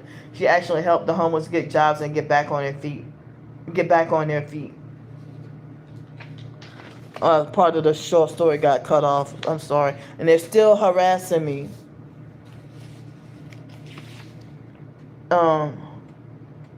Jamie, Danasia, and other former cult members who left were in total shock at Dr. Hamilton. Dr. Hamilton actually threw the cult portion of Timberwood out the window and started to run it, truly fulfilling the false promises that the former CEO Russell made. The end. Thanks so much, y'all. All right. So this is short story number 10. Her mental illness couldn't handle me. I wrote this December 10th, 2024. This is the last one that I'm going to read. I actually started working on it October 19th, 2024, but y'all know I was going through a lot last year and this year. But I actually started working on it before October 19th. So, all right. Timberwood Short Stories Edition, Volume 44. Thanks so much, y'all. One day, we went to this unique international buffet restaurant. I, Nola Borderline, was sitting at the table with Garfield, Brian Lucas, and one of Garfield's granddaughters. Some of y'all might remember me posting this. I probably was on my second plate of food while everyone else was at the table. While everyone else at the table was done eating because they eat faster than me. I guess I eat too slow. There was chatter, and Garfield and Brian were gossiping about their crazy ex-wives. My mind drifted off into a daydream with miscellaneous random thoughts that I don't remember. All I know was that I was snapped back into reality when Brian told Garfield, "Ha ha ha ha, she divorced me because her mental illness couldn't handle me. Ha ha ha." And then he had the creepiest evil laugh. To be honest, that made my stomach churn. I was disgusted, but Garfield was both bewildered and amused at the same time. He was eager to soak in more information about Brian's ex-wife, Antoinette. Yeah, I figured you would remember it. They gossiped more and more about their ex-wives. Garfield started to get a little messy and wanted to deep dive into why and how Antoinette decided to divorce Brian. Of course, Brian smear campaigned and lied to Garfield, falsely painting Antoinette as mentally unstable and crazy. Sadly, Garfield believed every word. Dang, almost done, y'all. Tracy, oh, okay, yeah, Brian dated Tracy during the military days. Okay, that's part of the short story got cut off, I'm sorry. Later, it was revealed that Brian would frequently cheat on Antoinette with Tracy and a slew of other women, while Antoinette remained a faithful wife. A couple of weeks later, we were at a cafe, and Brian's daughter, Brianna, not Brianna or Brianna, but Brianna, surprised everyone to meet Miss Antoinette. Miss Antoinette had recently been released from the mental hospital. She was obviously over-medicated and drugged out of her mind. I couldn't believe how Brian is younger than her, but still controls her and treats her like she's a little toddler. Yes, his own ex-wife. The grown kids treat her like that too, except for one, Brianette. Not Brianette, but Brianette. Thanks so much again. Brianette is the scapegoat child who gets treated like the mother, Antoinette. Brianna and Brian Jr. are the favorites. Briannique, it's like Brian and Monique. Briannique, I guess, is in between. I think Brianna is, wait, no, I'm sorry. Yeah, I think Brianna is the top favorite and daddy's girl. She'll let everything like the daddy. They single Brianette out, abuse her, and call her crazy just like the mom. Brianette looks like a mixture of both parents and is the only one who is darker complected and has that straight Indian hair like the mom. But the other three are lighter complected with coarse hair like the dad. The other three look so much like their dad that it looks like as if Brian Sr. got himself pregnant. Even the grandkids look just like him. Brian Sr. is 52 years old and looks about half his age. In fact, Brian Jr. looks a little older than his dad. Ain't that something? How do you look younger than your own kids? Timberwood has been trying to recruit Brianna to join, but she's reluctant and doesn't trust it because she knows that the money to work for the cult is unclean. If you get what I mean. The cult wouldn't dare try to recruit Antoinette or Brianette because they are likely to expose the secrets like the rest of the outcast clique. Do you think Brianna will cave in and join, or do you think she will keep resisting and keep her morals and integrity? Antoinette and Brianette are likely to be blood sacrifice for the cult. I hope not. The end. And fake Damnesia still harassing me with fake Masonic 33 and he won't leave me alone, and he's blocking comments. So that's all the 10 short stories that I read. Oh, they were blocking. I knew they were blocking y'all. I could finally see you now. Thanks so much, y'all. So I read all 10 of them. Yeah.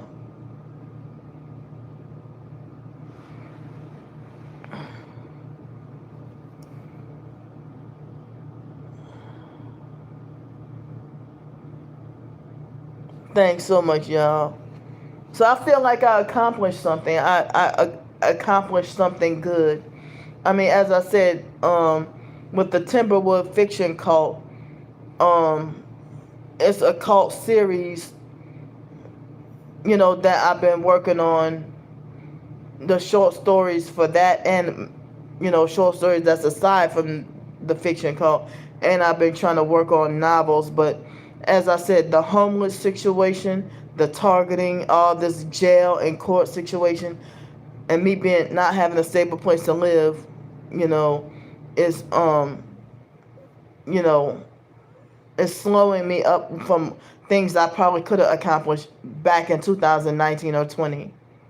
I have over 50, I'm sorry, I have about 15 ebooks that I self-published, and I don't earn much from my writings, because the stalkers, they make fake bad reviews on all my ebooks and my writings and stuff on purpose to deter support, and they think I don't deserve to earn anything. Thanks so much. I mean, I have my ebooks for free on my blog, on my Gang Stalk Creole Author blog, and you can read them for free in the nonfiction tab. Hey, Cammy. Wow. I just got done reading my short stories out. So, you know,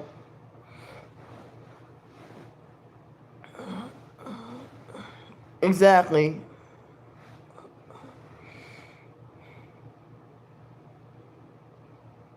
And it's still harassing me.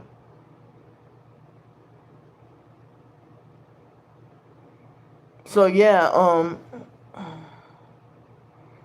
I just got finished reading 10 of my fiction short stories, Cammy, and I know they waited. I know they didn't let you in until after I got done finished. And they're still harassing me with fake Masonic 33. I should have, after it's been over 2 hours that I've been live streaming, and how they're keeping the numbers lower than 50.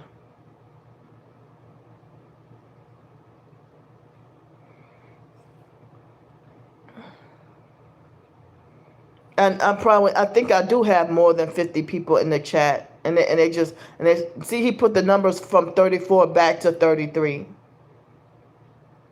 Oh, okay. Take it off the bad numbers and leave my chat alone.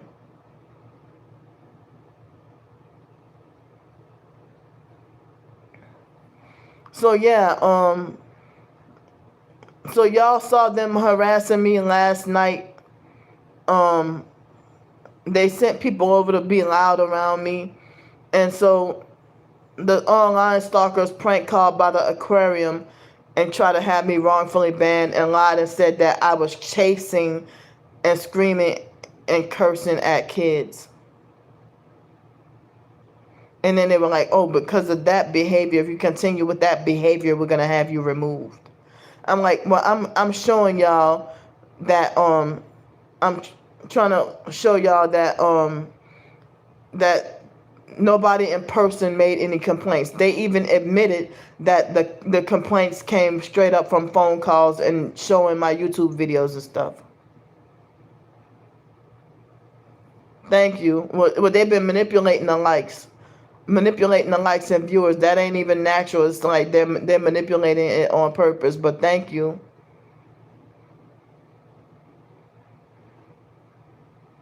My left leg hurts. Yeah. So so they trying to have me wrongfully banned from by the aquarium and that homeless sleep spot bench. And after that, I won't have anywhere to go. Yeah, that's all I was trying to do. And they try to say, if you continue with that behavior, we're going to have to remove you from the park.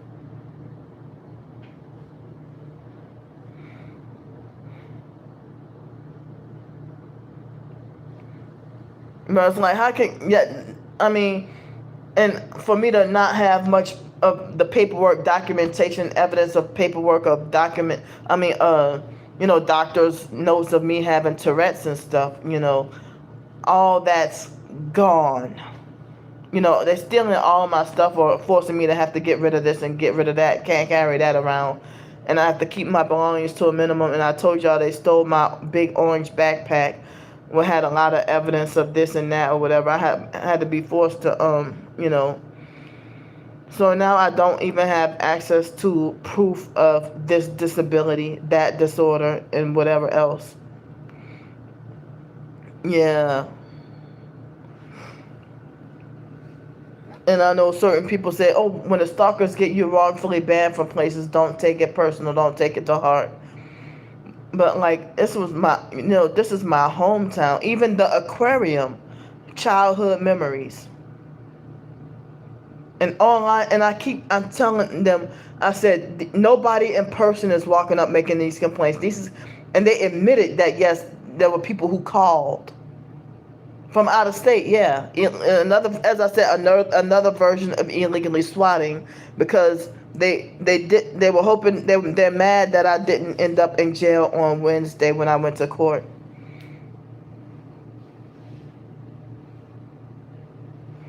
Well, I feel accomplished.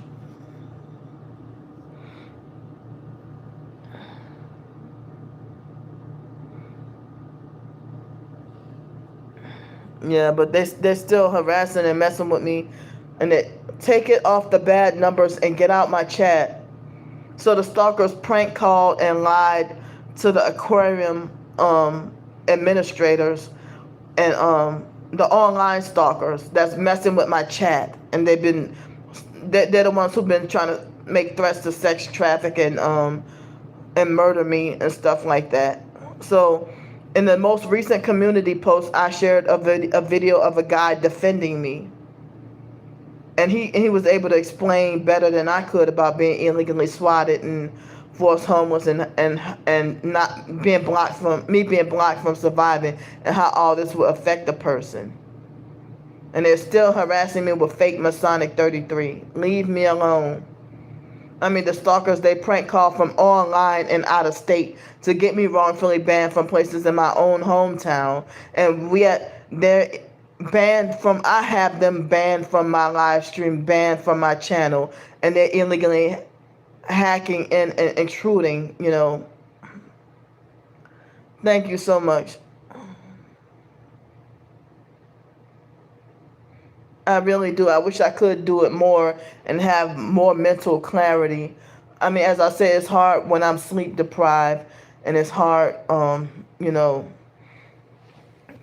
me being sleep deprived and stuff, And this is what I would like to be an author and, work on my short stories and stuff and my novels and stuff, But, the stalkers, they're trying to murder me.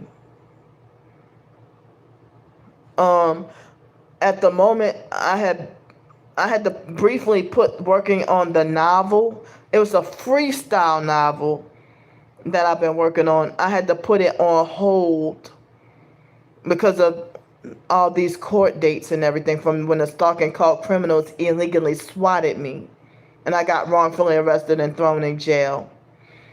So, I mean, I would like to,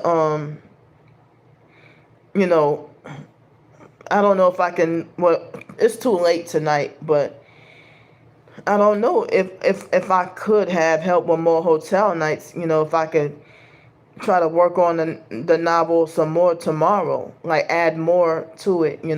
And this is my first time I'm trying to succeed at completing an entire novel. Fiction novel. The closest of novel that I got to write was one of the short stories, Timberwood Short Stories Edition Part 4. That was the longest of the short stories that I've written, but it wasn't novel length, but it was very long.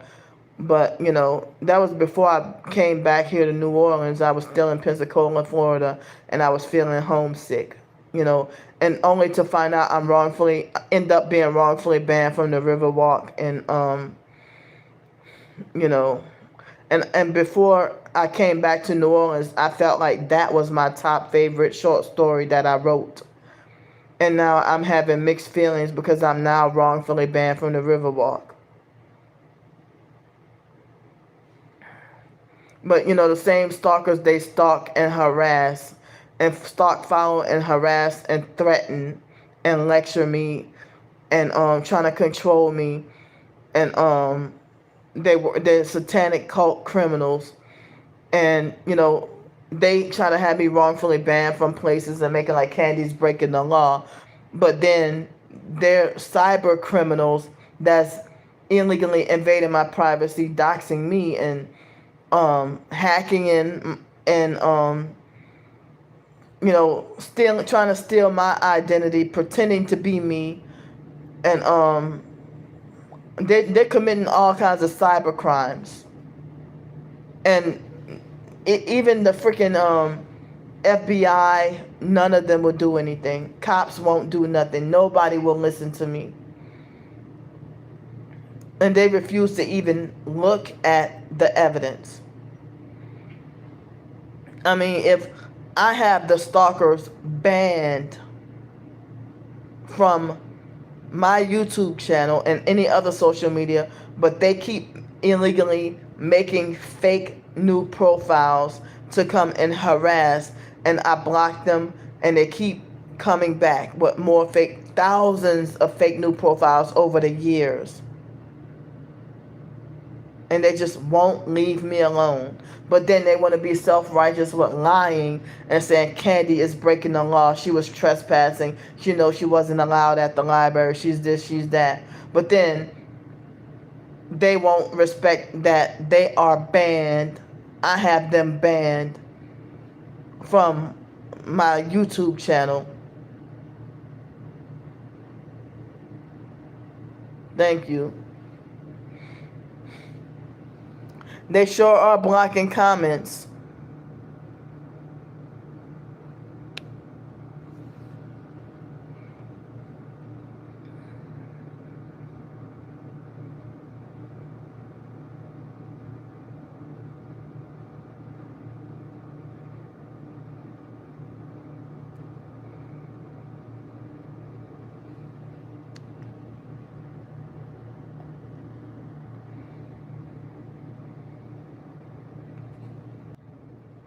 Thanks, y'all. So,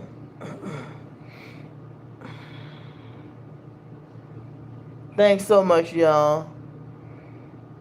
Don't ever let the stalkers manipulate y'all to betray me. It ain't worth it. They try to manipulate everyone to go against me because they want souls in hell, and they want everybody to become part of their fake, satanic, nasty, criminal cult.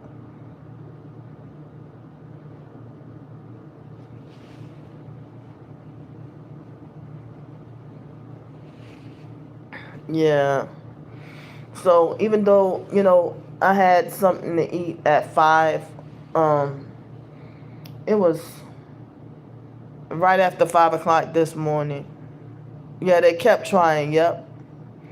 And nearly succeeded, trying to cause division. They're definitely blocking Camilla and Nevermind. And who else they're blocking? I'm so sorry that they're blocking y'all.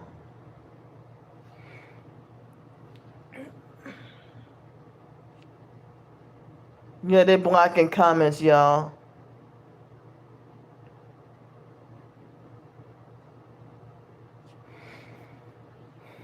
Thanks so much, y'all.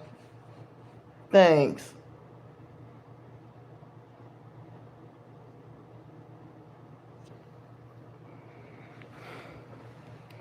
So, they don't want me to be accomplished. They don't want me to, they don't want me to, they don't want me to be self-sufficient and independent. They don't want me to be alive. Like, they're trying whatever they can to, like, strip me of everything and try to force me to just fall off the earth and die.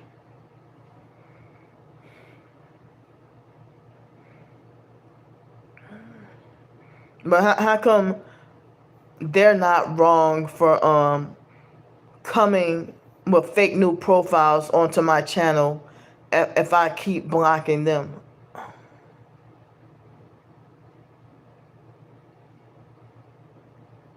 Yep.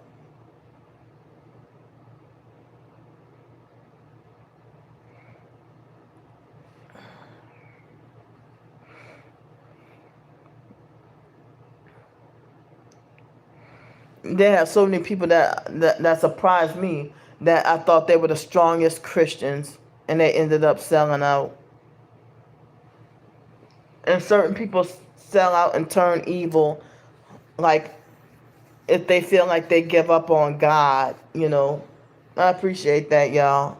If they feel like they give up on God, and like, you know, sometimes they turn evil and turn, you know, to the dark side, and you wonder what happened to them, you know.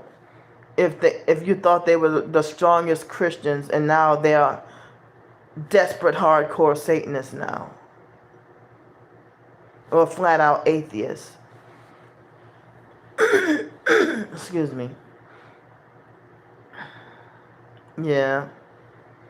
So yeah, like, yeah, it really is. If I would have known I could get to the hotel at the time that I did, then I would have saved my Subway sandwich and chips and stuff. I would have saved it for dinner, but I ate at 5 o'clock, and then again I ate again at like 8 o'clock or something like that, you know. And I forgot that they had, but I already had breakfast, so that's why I guess I had lunch food during, you know, it was 8 something this morning, but it's 10:31, and I didn't have dinner. As I said, I, you know, came here, I forgot what time it was, 10 something, and then I took a shower, and then after my shower, it was like about 11:15, and I went to sleep and woke up at almost 5:45 this afternoon. And then, you know, I looked through my messages and stuff, and I was excited to come on here because I told y'all that if I could get another hotel room, another hotel night, I would love to, you know, you know, read some more of my short stories. But, you know, I'm glad we were able to have a good session. Yeah, it's really sad that people do that, you know. But, it's so late. I am hungry, but, it's so late.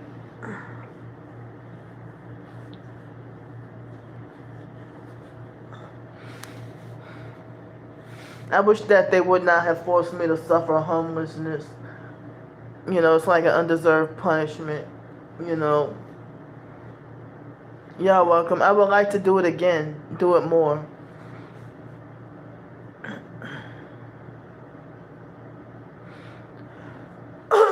Excuse me. Yeah, so, I mean, yeah. So I don't know if I might just, well, I mean, I have thanks for the donations, thanks for the help. I have enough to be able to eat something, but I know it's kind of late and I'm tired tonight, and so I might just wait till breakfast tomorrow. Thanks, y'all. I would like to do it again. Yeah.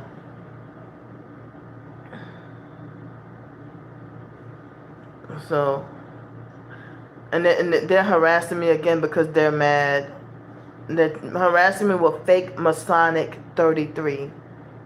I'm not part of your cult. Get away from here.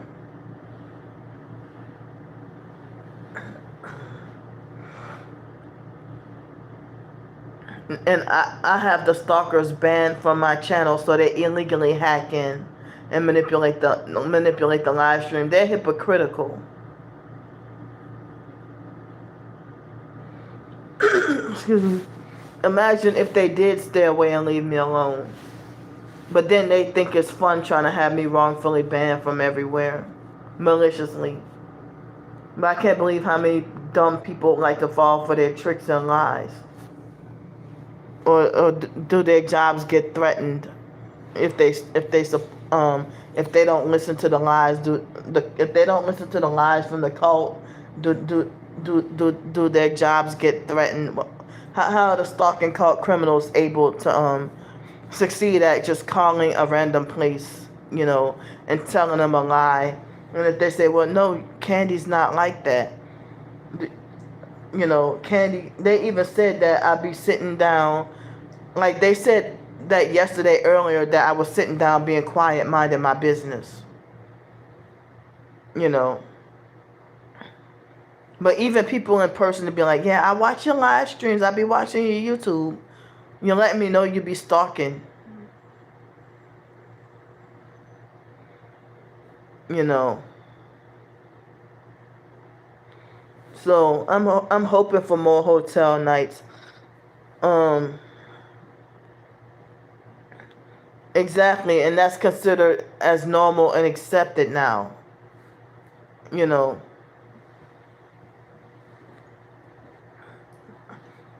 But it seems like a lot of the increased evil is not being criminalized. But I heard that if you swat someone, you should go to prison for attempted murder.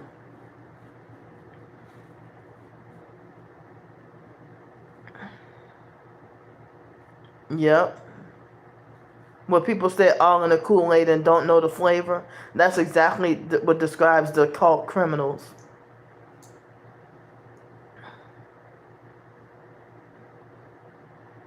Thanks, y'all. Because I don't even talk about them or talk to them, but they're always there, harassing,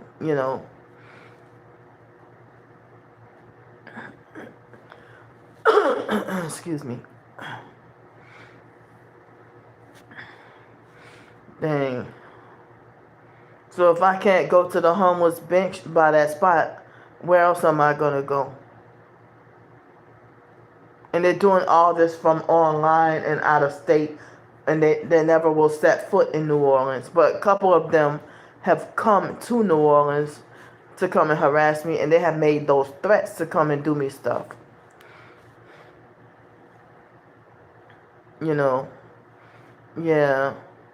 Like the fake sticky TT6 cult criminal, he came and harassed me twice that night. It was June 27th, 28th, 29th, somewhere around there. And I he live streamed took 2 hours walking through the French Quarter and live streamed himself harassing me. And then when I exposed him, he tried to make the video private.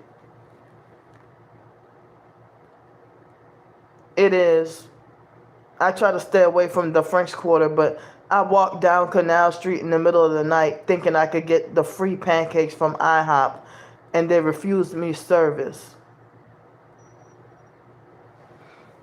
They try to lie and say that, I'm like, just say y'all don't want to do any physical work, Yeah, that perp trying to hit me with his car. And then they had a bunch of other dangerous perps. It just, everything seemed so scary and dangerous. And then they had a masculine sodomite lesbian that meddled in the argument when the IHOP worker tried to act shady towards me, Excuse me. And then for me to go to the Waffle House on Canal Street in the middle of the night, and they said that they weren't allowing anybody in. But I heard that there was some fight or some altercation or something at the IHOP on Canal Street. But they do that to me all the time in the middle of the night. And I'm like, well, if I go to any other 24-hour IHOP in town at 2, 3, 4 o'clock in the morning, they will serve me. Wow. I heard about pickpocketing in the French Quarter.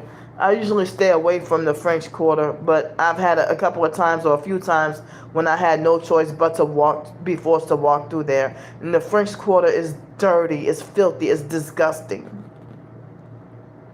Yeah. It's like the French Quarter is like a tourist version of like Los Angeles downtown Skid Row. Oh, wow.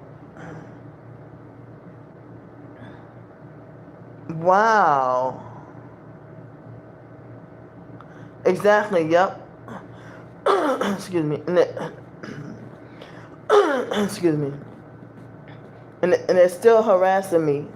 Look at the number of viewers. How come I've been chatting for over 2.5 hours and they have not allowed the viewer numbers to go higher than 50? Where is everybody? And they're blocking comments.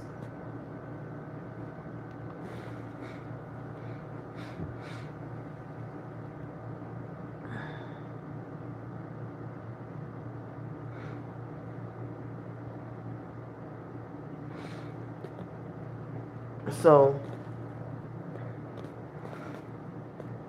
but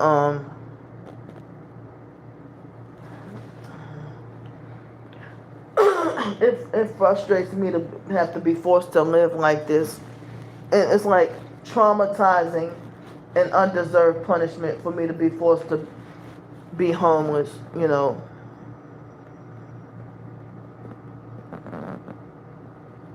Exactly. Yep. Oh, wow. I know that was a long 3 or 4 day ride. Excuse me. Exactly. The gang stalkers, they call that another form of police or cops. Yep. And the cops be stalking and watching my social media and YouTube and all that too.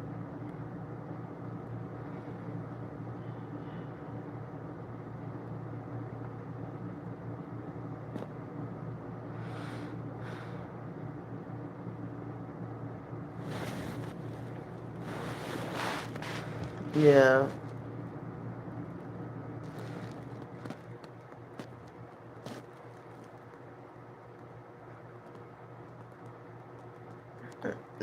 Some of, I mean, well, the stalkers show the cops my YouTube and stuff.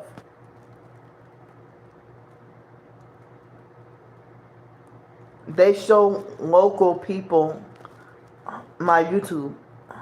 You know, when they illegally find out where I'm at and call up hotels and prank call and spread lies and excuse me, and show them my videos and stuff.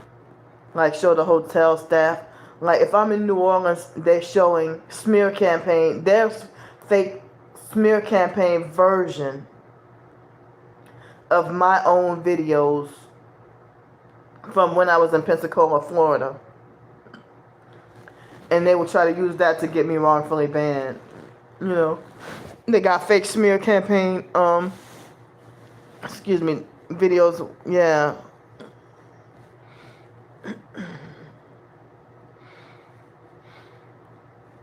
They are blocking Camilla and Nevermind very hard. And they're blocking other people as well. To where they only have a small amount of people commenting. Like only 3 people commenting.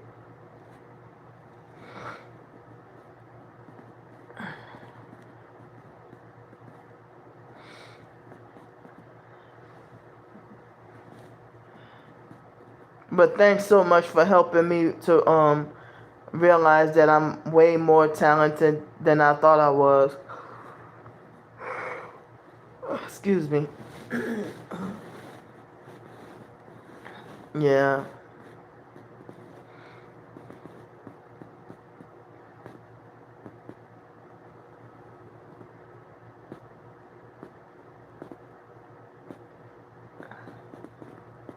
You're welcome. I would like to do it again.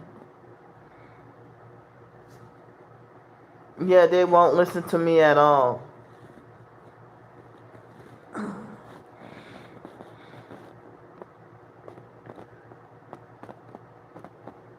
It's traumatizing and scary what I'm going through. And people act like as if they don't take my life seriously, you know. Like they don't value my life. Yeah, you're welcome.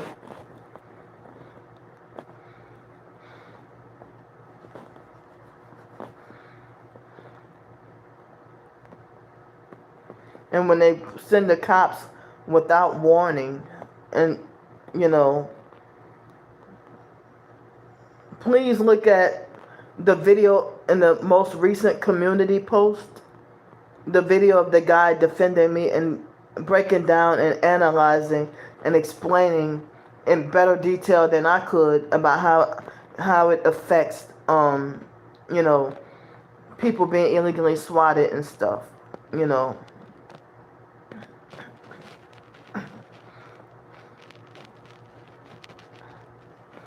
Yeah. They are blocking comments, y'all. So I'm gonna get off the chat right now. It's 10:45 p.m. at night, and I'm too tired to even get me anything to eat. I'm just gonna drink me a couple of cups of water, you know. Thank you, exactly. Yeah. I'm urging everyone to please look in the most recent community post. I love y'all too. Please look at the video for the most recent community post. All right. I love y'all. I'm gonna be on sometime after 9 a.m. Central Time after breakfast. All right. I love y'all. Bye. Good night.